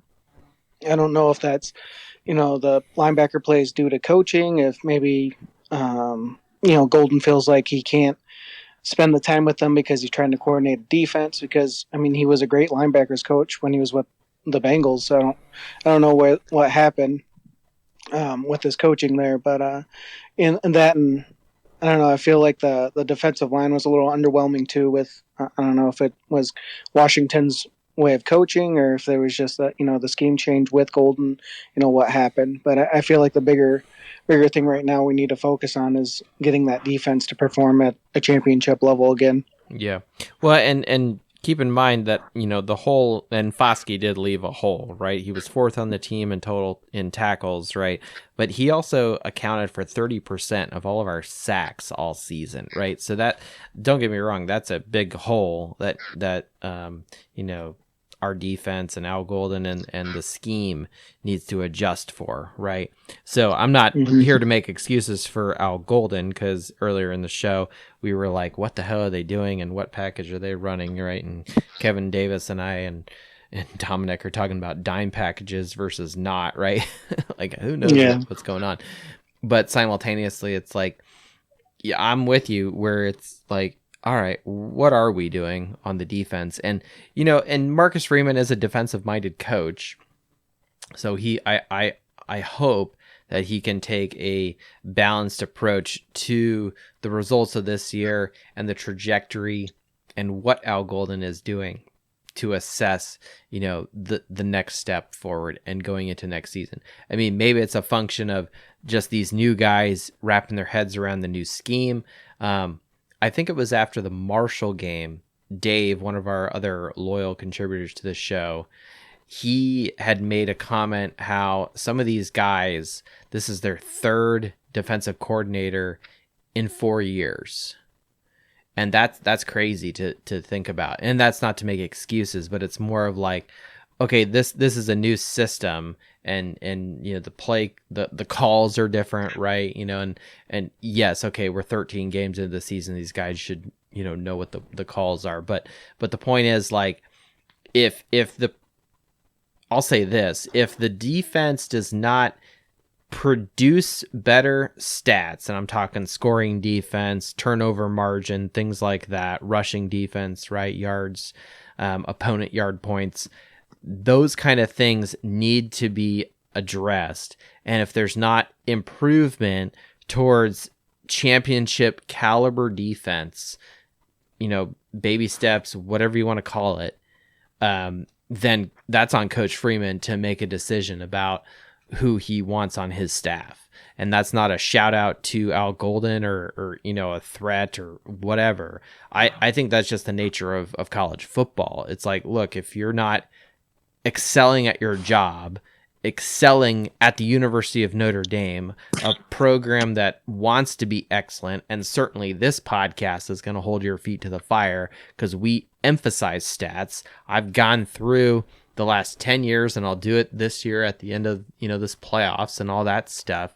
All right. The most important stat, other than, total touchdowns scored, but scoring defense, total defense, and rushing defense are, 3 of the top 6 stats, right? And if you're not averaging 8th, 10th, and 12th respectively in those, on what planet do we think we're going to ever win a title at Notre Dame? Oh yeah.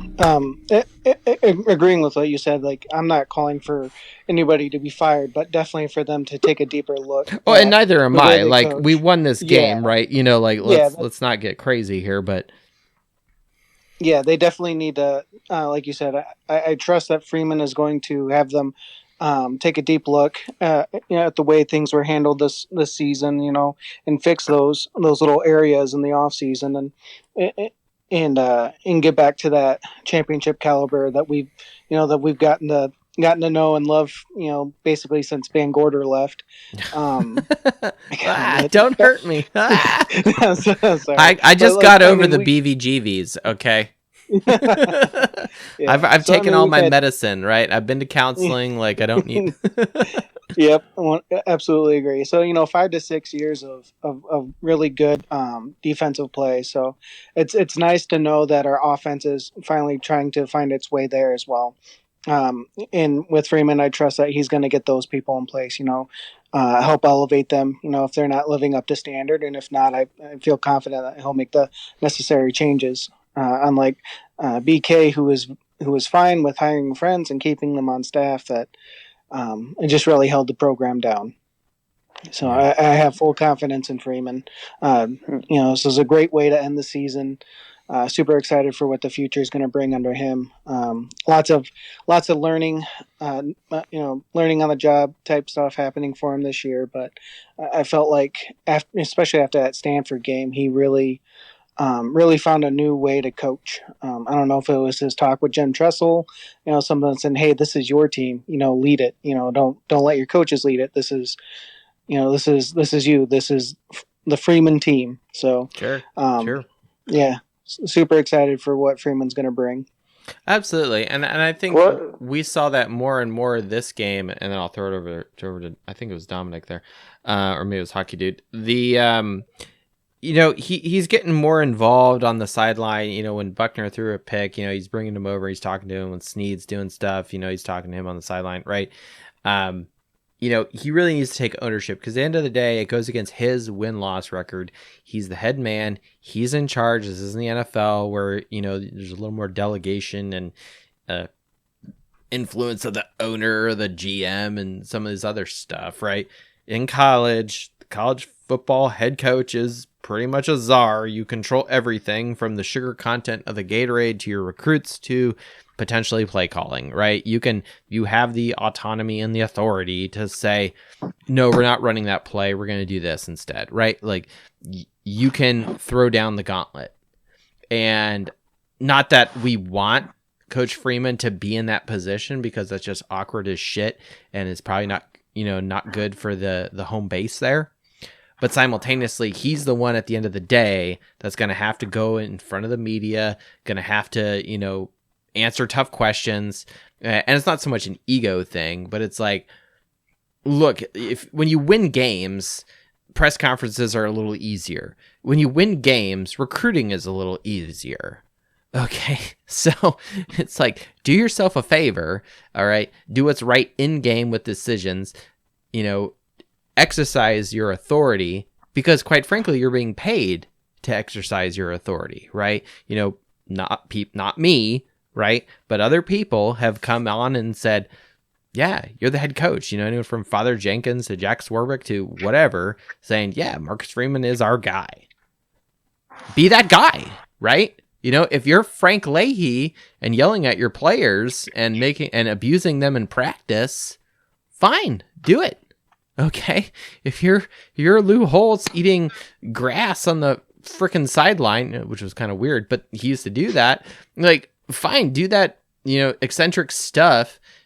I don't care. Okay. I want you to be, obviously a molder of men and some of these other upstanding principles, as, Our Lady's University expects, right? Like, we don't want to be assholes here, but, or weirdos either.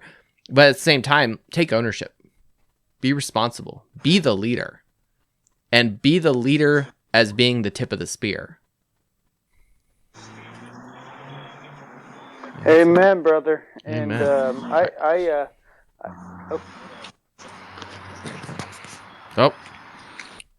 Oh, Dominic had to go off. Hey, yeah. All I was going to say is Kelly was, for me, he seemed like a typical politician type. He was going to appoint people in certain positions as coaches, and he's throwing Mustafa under the bus. When Kelly's passing in a fucking hurricane, it's like, why the fuck are you in shotgun in a hurricane against Vatek in 2016, right? Like, but he seemed like a very political, grounded coach, and Freeman, I think personally, this is like his dream job. This is what he wants to do, and he's going to make choices out of his heart that I think, if no one else thinks it, I think he will think it's the best for Notre Dame football. And I think that is going to be awesome in the years to come. I hope so. I mean, this is year one under his belt. I haven't done a breakdown of him versus other coaches in their first year. We'll have to do that, for, I don't know how many shows we'll do at the end of the year. I'm hoping we can do like a dual show, and kind of a cut loose show, around playoff time or at the end of the season, who knows? This is kind of that weird dark period, but, I'm happy with Coach Freeman. I'm very happy for him to get a bowl victory in his first year. Like I think that's huge. I think that builds momentum for next season. Their next game is, I believe, in Ireland, which is crazy to think about. So our boy Stevie D Irish, who's a huge friend of the show, who's out in Ireland in County Cork. He's gonna be our boots on the ground at that point. Oh, Dominic just cracked a beer. So, no, what you got, man? Oh, good old Lagunitas. There you go, dude. That one hit me hard. I don't know what was in that, but I had to sit down and drink some water after I drank that one. Man, that one knocked my socks off. That was a little more powerful than the Guinness I had earlier, but. Well, we've invited a new person here, Dr. Carol, Doc at DO Carol 1. You've been invited to speak if you so wish. If you don't, that's fine. You just want to listen, that's cool too. But this is a friendly place. You know, we just like talking about Notre Dame and everyone's saying go Irish. And if you just want to scream fuck Michigan and go TCU, you know, that's cool too. But Doc, the Doc. Maybe is it my wife? No, her last name's not. It's your wife? No, her name's not Carol. Unless it's What's like old Pop gotta say? Yeah, I know. Dominic, talk to your dad. What's up? John Richard, where you at, man? He's listening. Yeah. He's keeping tabs on us. You know, keeping us honest. All right. It was a pleasure talking with some Notre Dame football with you guys. I hope to do it again sometime in the future. But go Irish, F Michigan. Go TCU. I want them to win it all that fun stuff. So brilliant. Thank you, Clutch Sports ND, for contributing to the Fighting Irish Faithful show there. Thank you so much. Home of all things Fighting Irish sports, graduating champions, Clutch Sports ND. Thank you for joining us. Appreciate you. Yep, thanks. Take care. Welcome anytime. And everyone's welcome anytime, except Yeah, for, that's right. Screw Michigan. Let's go TCU. That's right. Yeah. I will admit though, in my bowl confidence picks, I do have Michigan beating TCU, but that's not where my heart is. That's just where the math is. What about the Tennessee Clemson game? I have Tennessee winning. I have no idea what's actually happening right now. 14-3 Tennessee. Hey, the math is not broken. Although I will say this, the other day, not yesterday, but the day before, one of my 4 picks was successful. And it's like, thank God, you know, Oregon won. But, yeah, Ole Miss lost, fucking Kansas lost, and UCF lost. I'm just like, damn it. Like, the math said it was going to go the other way, you know. But Texas lost yesterday. But I did have Florida State. They were 42 confidence points, and Minnesota was 38 confidence points. So we're kind of in the meaty part here. So, you know, putting my schedule to the test here. But yeah, I've got 26 confidence points on the Volunteers over Clemson, and that's again, it's not opinion. It's all based on math, and that's how I picked Notre Dame in my confidence pick. You know, I could have flexed my ego and said, all right, who had 43 confidence points on Notre Dame? And, you know, we should go look at that. You know, we'll give this person a shout out. So I know this is a little unprofessional, but hey, the season's over now. Notre Dame won. You know, it's kind of the end of the podcast here. You know, we're kind of winding down. I'm going to look at the Dos Leprechauns Bowl Mania on ESPN here. It's called We All Agree FUSC. That's the group name. Oh, look at that. I'm in the top 10 now. Huh, imagine that. Okay. But this is not about me. I want to know what people picked for Notre Dame. Now, first off, did anyone not pick Notre Dame?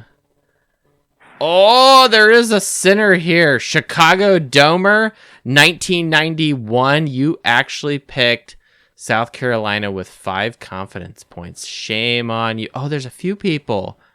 Perpetuities something. WVUND. Look at these people. They need to go to confession. Shame on them. Dear. Okay. Let's see. All right. Notre Dame. Who's got the confidence? Who's got the balls here? Scansum picks 1. Had 43 confidence points for Notre Dame. So if that person is out there, which unless it's one of these guys listening, that individual had 43 confidence points. Oh, here's 41. Omaha Irish 2 with 41 confidence points. Let's see. Let's go to page 2 here. Oh, so here's another person. Flynn it to win it has 43 confidence point. One Fat Fives picks 1 and 43 confidence points. We got a few people here. Got some. These are real fans, right?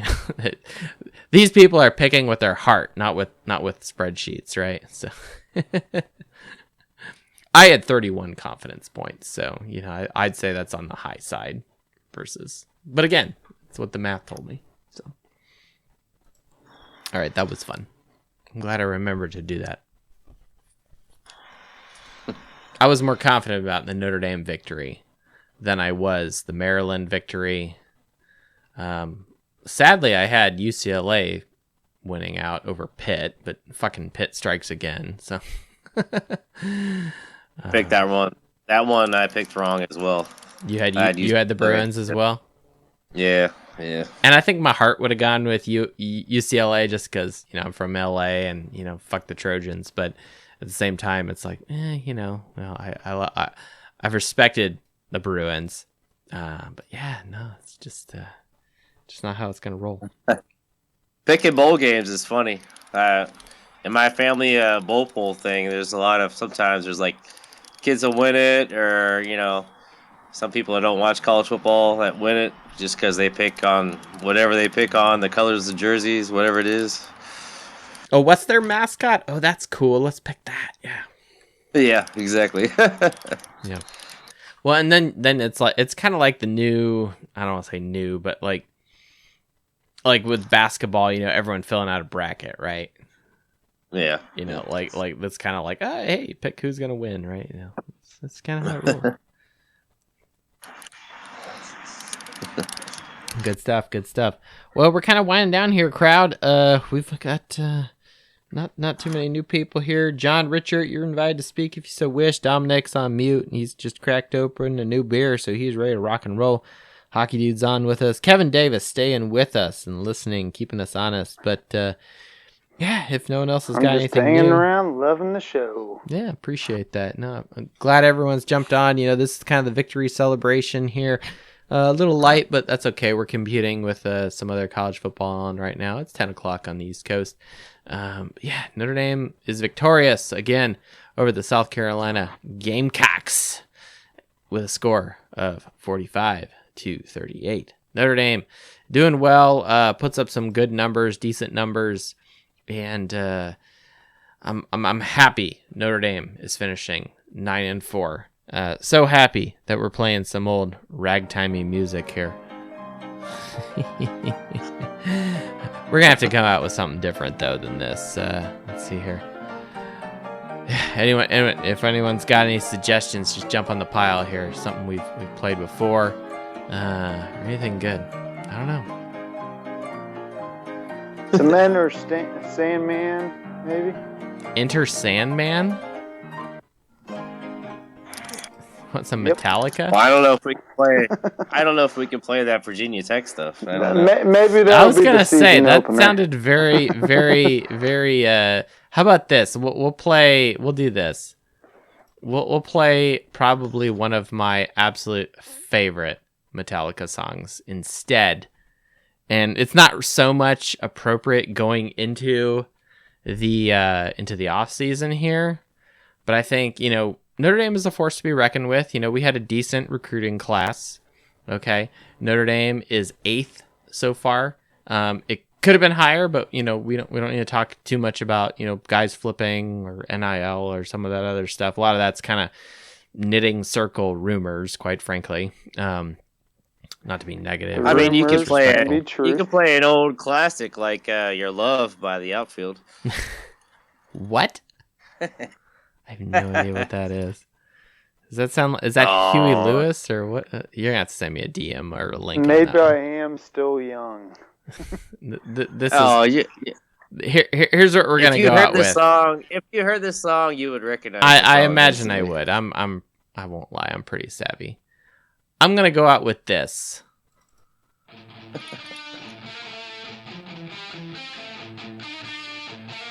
Notre Dame is a force to be reckoned with. We just won our bowl game. We're the Gator Bowl champions of 2022. We're going to seek and destroy Navy in Ireland. Next season, we've got Ohio State at home. I think we have to go out to Clemson. Yeah, this gives our team good momentum, good poise, good confidence in the offseason, and a little chip on their shoulder. It's like, hey, yeah, we did that. We were successful. And, yeah, feel good, Notre Dame fans. Very happy that Notre Dame is victorious. So, yeah, Seek and Destroy, probably my favorite song by Metallica. So, all right, we'll kill that right now. So, we've got to go out with something. So you think Golden's on the hot seat? Oh, I didn't say he's on the hot seat. I'm just saying like he has to show improvement going into next season. I'm unless he's atrocious and terrible, okay, which I don't think he was. All I'm saying is Al Golden needs to implement his system, take ownership of the defense with who he has, and if the output, the performance, the metrics are not improved over next season, then that's a decision for Marcus Freeman. Okay. Hey, Professor. If he's not on the hot seat, who is? Is there any that are on the hot seat? So my thought isn't so much from a hot seat standpoint. It's more of just like focusing the efforts of our coaches. Now, if I'm going to go over to Reese, which is where I think you're trying to lead me, I actually think that Reese in general is decent as an offensive coordinator. An excellent example is that backwards wide open ass pass at the end of the game, which was the game-winning touchdown. That was an excellent play call. And that kind of shit hadn't been shown pretty much all year. Now Reese didn't do my favorite play, which is really disappointing, which is kind of this like counter toss thing. But again, I'm a fan of running the football. What I will say is this: I think Notre Dame would be better served if Coach Reese was no longer the quarterback coach, but was the offensive coordinator, and that's it. Bring in another coach to just be the quarterback coach. Now, I don't know if they can do that. I don't know if that's going to gel with Reese. I don't know. I'm very curious to see where we go next year, either with the progression of Buckner or if you get Hartman or whatever. So you think keep the coaches, the staff, keep them all on board? I didn't say that because I imagine when, like, for example, like Al Golden used to be a head coach. Maybe his phone's ringing now at the end of this game. Who knows? To take a head coaching job somewhere, maybe at a lower level program. I don't know. I imagine, and this is more of a 5'0" pod thing, where I imagine some of these guys who are assistants or coordinators of said position, I imagine that is not their aspiration ultimately as a coach in college football, right? Either they want to be a OC or a head coach or whatever. So some of these guys may just leave on their own, and that's just kind of the nature of life, and that's like any company, right? People apply for jobs, because they don't want to be stale. They want to advance their career and they want to do better and be more influential, take on more responsibility, take on the challenge, whatever it is, but from a standpoint of Coach Freeman looking at his performance and where he needs to make improvements, is it on the coaching or is it on players and personnel? Is it some other chemistry thing? Again, I'm not in the locker room. I'm not in practice. I'm not seeing between the lines on where they're failing from an execution standpoint. All I got is the stats and the spreadsheet in front of me that says, okay, Notre Dame is at this level of performance. This is where they need to be. How do they get there? I mean, I can make suggestions, but really it's going to come down to Coach Freeman and his decision. So you think they're pretty well-rounded going into next season? Well, I didn't say that. I'm just saying what this is what I'm saying, and then I'll throw it back to you.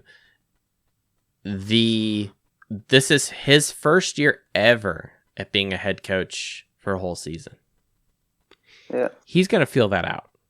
He's gonna get comfortable with how he's gonna again throw down the gauntlet and demand compliance and performance from the coaches on his staff. Okay. He is going to eventually probably have to make hard decisions, right? Whether he's comfortable doing that after year one of him being his first year with let's just pick on Al Golden, right? Okay.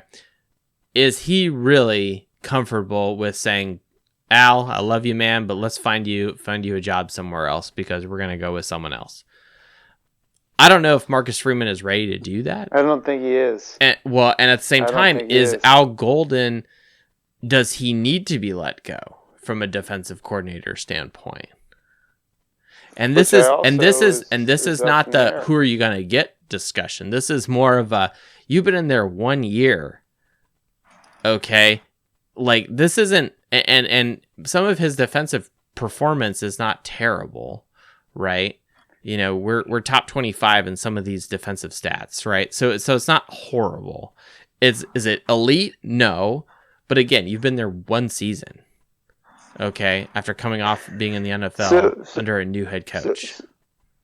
So Joe, like, I'm on board with what you're saying, but because I honestly think if they keep the coaching staff together as it is this year, they could have a pretty good, successful season next year. I really think they could. Sure. And I don't really think anyone should be let go at this point. I think that Tommy Rees has struggled. Al Gold struggled a little bit. But I think that Freeman, if they're on board, if their coaching staff is on board, they can produce an awesome season next year if they have a quarterback that can run the offense the way Tom Rees wants to run it. Sure. Yeah, you have to have a good quarterback. He's the most influential person that can make or break your offense, no doubt. Right. Other than having, Derrick Henry or someone like that in the backfield. And after watching the game tonight, I really think Drew Pine held them back tremendously this season. And that's no offense to... I wish him the best at Arizona State, but I really think he held them back tremendously this season. And I know they didn't get off to a great start under TB, but I think they would have. I don't know. They would have been more in sync and had a lot better performances after that. We brought John Richard on here. John, do you have an opinion about said topic? Yeah, I think the coaching staff is solid. I'm happy with them. It boils down to quarterback play, and I think you saw a quarterback tonight that has the potential to lead the team a lot further than even Ian Book. He made a lot of mistakes tonight, but he does have the talent, and it's amazing. I never thought they were out of the game. In the Kelly days, I would have thought, oh, man, here we go again. The game's over. But, you got good line play, and you got good running backs. And if you have a quarterback with potential, he'll make mistakes, but, you can see it's there. Absolutely. So. Yeah, I'd like to go back and rewatch this game, and because I was playing host and having some tasty beverages, and kind of watch this game again with fresher eyes and kind of more of an objective, analytical vibe, rather than just being a fan and enjoying the last game of the year, right? I will say this: never did I have a doubt in my mind that Notre Dame was not going to have the ability to come back and win this game. I never, ever thought that in this game, which is kind of weird because we were down by so much. And maybe that's the joy of Buckner. Maybe that's the confidence he gives us because of his electricity and his ability to bounce back or whatever. That's just kind of my opinion here. And I don't think Drew better- Pine better comes said back than from what 2 I was trying. touchdowns down and wins the game. No, he's a good guy, but he wasn't going to do that. Yeah. Well, and we mentioned this in the last show on Tuesday. We were talking about the one thing that did, quote unquote, make me nervous about South Carolina is when Notre Dame is faced with adversity, do they have the ability to adapt to their opponent to overcome said obstacle and be victorious? And you go back to, the Ohio State game. We came out strong, but Ohio State evolved better than Notre Dame, and Ohio State was the victor. Marshall, we came out flat, didn't end so well. Kind of was sputtering a little bit during that Cal game, but, we were kind of in it. But, I mean, it's Cal, right? Okay. North Carolina came out strong. Stanford came out stale and flat and terrible, right? We all know how that happened. USC came out flat, and we failed to evolve, and that's how that game went. Notre Dame hadn't demonstrated really, unless someone can correct me, had not demonstrated all season a game where they came out slow or flat or got behind early or whatever and rose to the top and overcame their opponent. I think this was the first game this season that they did that. Man, that makes me feel really good about next season. It does. Exactly. Well put. I mean, they faced adversity and they got it done. I don't think under Kelly they would have won this game. Yeah. I think this is the only game all year where the offense has clicked throughout the game. Like, I know Buckner threw some interceptions and whatnot, but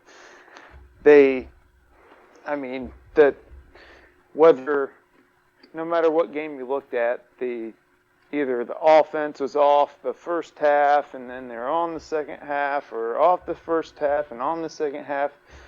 And the offense tonight actually, from my point of view, clicked all game long, which is awesome.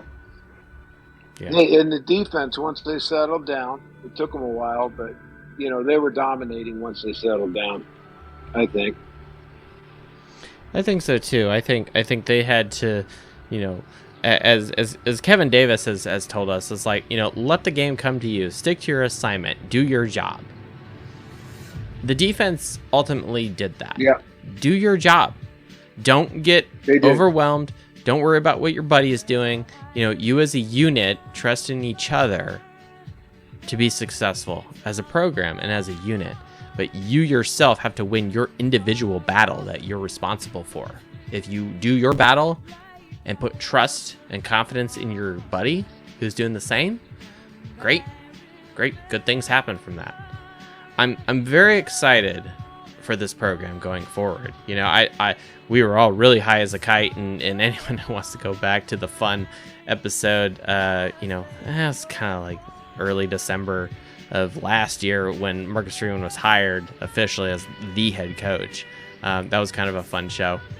We were really fun and high and happy with that. But this is the happiest I've been since that episode with regards to a Notre Dame victory. I'm really happy for our football team. I'm happy for these players. I'm happy for these seniors, these guys who have gone through this crazy up and down with Kelly leaving, dealing with COVID and some of this other bullshit. These guys get to leave under a win. A win. Yes, it's the Gator Bowl, right? It doesn't mean anything. Not really. But at the same time, it matters to them. But in the past, that's a big game. It's a springboard. I can't think of anything better. It's a springboard into the next season, and it's a springboard for this program, for this coaching staff. How do you think Marcus Freeman feels tonight? He can take a sigh of relief and just be like, whew, all right, I got this bowl game under my belt. Next season, here we go, baby. And he's probably looking forward to, taking a little R&R, or maybe he won't, because he's going to do some more recruiting, or he's got some transfer stuff to deal with. Who knows? Or maybe he just wants to spend some time with his family going into the new year. I don't know. Yep. Hey, God bless, Joe. I'm out. All right. Sounds good. I think we'll jump over to Justin Cates here real quick. Merry Christmas. Merry Christmas to you, Dominic. Merry Christmas to you, John. Appreciate you guys jumping on. Justin Cates, invite you to speak. I'm going to listen a little bit. No worries, John. Thanks so much. Justin Cates invited you to speak. Merry Christmas, Justin. So, how's that Etsy store? Not too prolific. We haven't heard from you in a couple weeks, but I know it's been crazy. It's been crazy, but it's okay. It's the holiday season. It's Christmas, Hanukkah, New Year's. Whatever. It's all. Yeah, good, dude. Man. But I still I still react to your tweets because I am still a big fan. I appreciate that. Well, and I appreciate everyone here jumping on. Everyone who joined us. We had a few new people tonight. It was great. We got a good shout out from some of the guys on the West Coast here, like yourself. Good times. We're kind of winding it down here, Justin. We got Kathy Richardson and stuff, but not here to rush you. I know you're jumping on now from Arizona, so we can always find something new to go out with. But what are your thoughts of this victory? Any of your opinion? Floor is yours. Sometimes I'm a negative guy. You can be negative. But I feel like Tyler Buckner overcame a lot of mistakes, and in my opinion, some less than advantageous play calling. Sure. I think he did a pretty good job. I mean, you are the run the damn ball guy. Hashtag RTDB, baby. I don't know, man. Sometimes I think that certain people try to be the smartest person in the room or to get too cute. And, the sad thing is we could have won that game by 17, 21 points. Yes. Yeah, we kind of did a breakdown here of hypotheticals. Okay, had we done this or not done this, right? We ended up having like a 20-point victory, like you just said. Notre Dame scoring into the 50s, and we really could have done good stuff there. Yeah, but I mean, so as far as, and then on just one more thing that I want to be positive about because I don't want to be negative going into to a long off season. But I felt like the defense started off slow. I think they made good adjustments. They really, pardon the pun, rattled Spencer. He doesn't like to get hit, doesn't like to be pressured. Not since he played at Pinnacle. I mean, I've watched him since he was young. Mm-hmm. And the other thing is, I feel like when we force him to, with an intentional grounding play, and then he's running for his life trying to chuck Hail Marys, that's a good thing by our defense. Very good. Well, it's at halftime. I said we got to find a pass rush, or it's going to be a long second half. Sure. And guess what? Found a pass rush. Yeah. So I was, the second half. The second half didn't even feel close. And the other thing is, I think that Buckner proved enough that I feel like he's got some gas in his tank for the off season where he knows he can get better. But I also feel like if you grab a guy like Sam Hartman for Hartman off the, out of the portal, I feel like it changes sort of the outlook of your quarterback room fairly quickly. Yep. Because you go from having Tyler Buckner who can, who's capable of scoring 5 touchdowns in a game, but is also capable of turning it over a boatload. And just in the future too. So just, you figure 1 year if Hartman comes, Buckner can stay, he can back him up, he can learn. Then when Hartman leaves, then you got Buckner, you got Minchie or Angeli. I'm assuming one of them will transfer. And then you got CJ Carr coming in. I feel like, and I am not a bowl games don't matter kind of guy. I know that they sort of matter. But to me, nine wins is a hell of a lot better than 8. Absolutely. 9-4. Oh my gosh, Yep. Amazing. Yep, and in your first year head coaching ever at Notre Dame. People fail to recognize that. It's like, and I'll throw it back to you, Justin, here. A lot of people at the beginning of the season were really high and drinking the Kool-Aid of, oh, we're going to be 10-2 or whatever. And I'm just like, I mean, I want that. I would love that. I just wasn't convinced of it. And statistically, it didn't match out, like 8 wins. And then, of course, the Marshall and some of this other stuff, you talk about adversity, shit, that was this team this year, But yeah, going to 9 wins, I don't think people realize the significance and the importance of that. Where you have, your head coach, right? Where, these guys, and I'll say it again, the average wins in the first year with their program. I'm talking, any coach from Kirby Smart to Dabo Swinney to, Ed Ogeron, to Jimbo Fisher, Les Miles, Urban Meyer, Nick Saban, Pete Carroll even.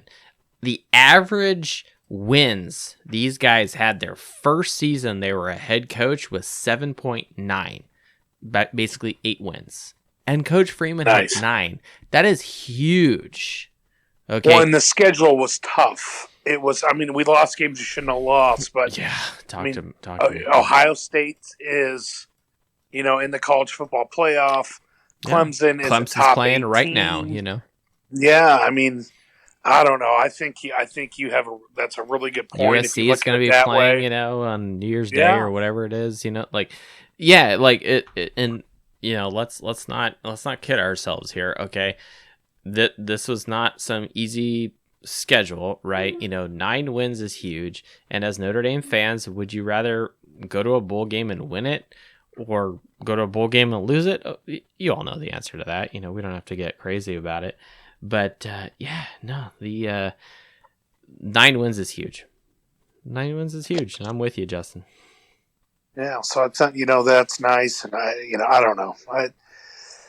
That 9 wins seems even better now after everything you just told me. So those are really good numbers. And the other thing, I felt like this team, Brian Kelly definitely left some parts of his culture behind that were good. I think these teams can be tough and resilient. But I feel like every year since Brian Kelly's been there, we get our socks blown off by somebody. You know what I mean? We just get blown up. Something happens, and I feel like we were competitive in every game we played. And if I think to myself, like, man, if Tyler Buckner is healthy the whole year, are we looking at 10 or 11 wins? Yeah. Can we steal one more? And I know that's, hindsight or whatever, but I just, I feel like we were competitive. I think he's got this thing going in the right direction. Again, the numbers you gave me about the average wins, that's a great statistic. Yeah. And I think optics matter. And at this point, you can say, no. No, I'm just saying, so you can say, so last year, we started off rough. We ended okay. We lost a really close game on the road to a team that, ended up being top 5. And the other thing is, we beat an SEC team in a bowl game that was essentially a home game for them. Yeah. So, and that SEC team beat Clemson and beat Tennessee as well. So, and we did it without Michael Mayer. I know they lost their fair share too, but I don't know. I just think optics matter. You can point to a lot of things and draw a lot of good out this, whether it's recruiting or just talking to, other fans like from terrible schools that root for other teams. I don't know. But and I think the other positive thing is I think Spaces on the tweeter has really brought fans together. Like, I don't think you're one of my favorite people to follow on Twitter.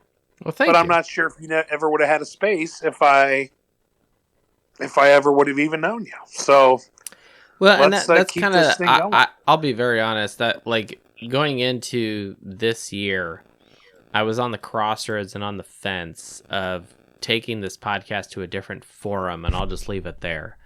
And it would have still involved like live call-in shows. But I'm very happy with the fact that Twitter offered this service or opportunity for fellow people on Twitter to join. And since that is kind of the forefront face of this podcast is through Twitter, and I only really tweet about Notre Dame things. I don't get into too many other things. I mean, every now and then there's like a kind of a funny haha thing I will retweet if it's jokey or whatever.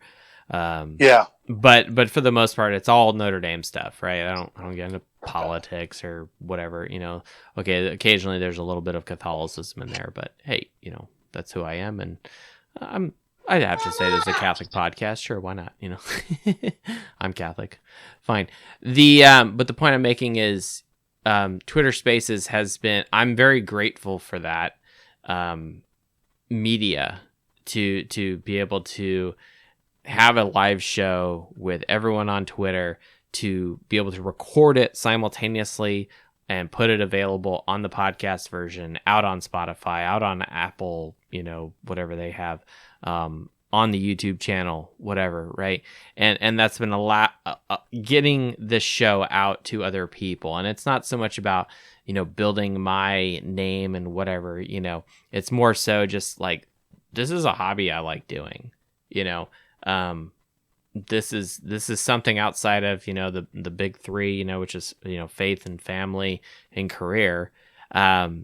This is next, right? There's very little room in my life for other things. And from, the beginning of August, which is basically when the football season starts from podcasting, to, the end of the year or even into early January, if we're blessed, that's how this podcast rolls. So I will say this has been the most demanding season so far, season 3. I mean, this is episode 32, and I've done 84 episodes total, so you can do the math on how many I've done so far. But it's been totally worth it. The opportunity to talk to other Notre Dame fans, whether you're in California, whether you're in Arizona like Justin here in the Midwest, here in Indiana, down in Florida, out on the East Coast, or in, the Carolinas like Hockey Dude, my brother, my co-host who's out in LA. We've had people in Ireland jump on this show. Like we want all people who are Notre Dame fans who have a reasonable brain in their head to be able to jump on and be part of this. And that's why I call this Fighting Irish Faithful, because everyone is the Fighting Irish Faithful. It's not just me. It's a catchy name, and that's kind of, I'm running the show, but we are the Fighting Irish Faithful. It's not just me. So that's just thank you for doing this, man. I appreciate it. Yeah, no, my pleasure. I'm happy to be here and just kind of bring people together. If people like it, like we met some good people at the spring game, at last year's blue and gold game. People I had never have met before if it wasn't for Twitter, if it wasn't for the podcast, and I'm just excited to see where this goes. We've got we may have some new news breaking later in January here. We won't go into that now, and now is not the time. But now we're gonna keep doing the podcast into next season, and we'll keep doing our thing here. And the Twitter thing is really great. Really like breaking down kind of more of the X's and O's with all of you.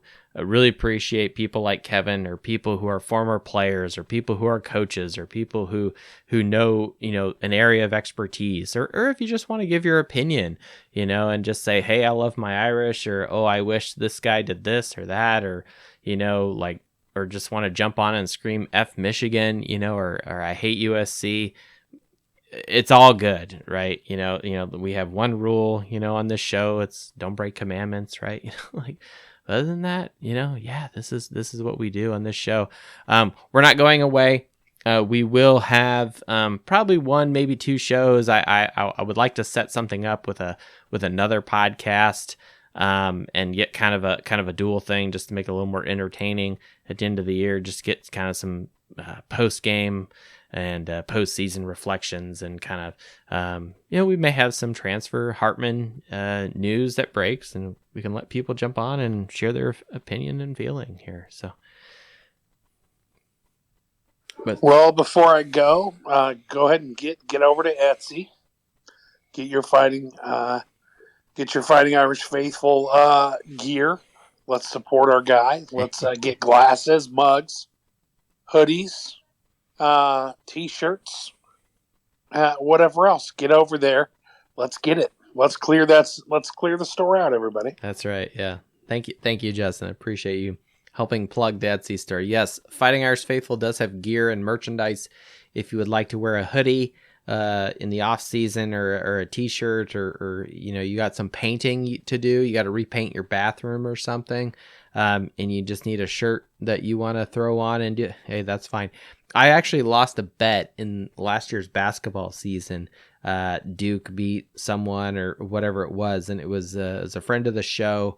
They live in Ohio, and I'll just say that. And I lost, and the rules of engagement per se of the bet is the winner has to buy or receive something from the other person. And so I lost, so I had to buy from my own store a Fighting Irish Faithful shirt to the victor here. So I told them, hey, when you're doing yard work, please wear it. So then when people drive by your house as you're mowing your lawn, people see Fighting Irish Faithful and they say, oh, what's that? So,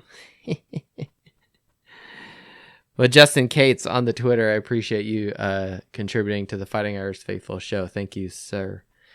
Regisan, if you want to jump on and close us down, Regisan 42, changing your avatar daily, it seems. Regisan 42, if you want to join us, no problemo. If not, we'll just wind it down. If not, we'll just move on, and I think we'll shut it down. We're over 2 hours in for sure, 2 hour 15-ish. We're approaching. Thank you, everyone, for joining us. Notre Dame victorious in the Gator Bowl. Noteless, very ad hoc, very. Let's just get it done. Get the vibe of the people. This is the mood ring, right? And that's what we do here. So Notre Dame, acceptable victory. We win. It's great. Really happy. Notre Dame, our mother. Well, Regisan, I hear you. I see you. You're on mute. Jump on, man. Hey, how you doing? Hey, Happy, you're shutting us down here. You got 1 minute. Go for it, man. Oh, I've got nothing much. I mean, just great win, and I'm excited for the future. Absolutely. That's all I've got to say. Perfect. Go way Irish. To sum up. Go Irish. Indeed. Notre Dame victorious, everyone. I really appreciate everyone for jumping on. Quite a few people here. I did not do a good job of writing notes of who contributed. From John to Hockey Dude to Dominic to Kevin to Johnny W Boxing to Justin Cates to Jamiko, Regisan, Irish Tiger at the beginning. Gosh, tons of people. We had a few people jump on and listen and then jump off. People who just had a few things like Tyrish. Thank you, everyone, for joining us. This is the Fighting Irish Faithful Show. Notre Dame celebration party of the Gator Bowl.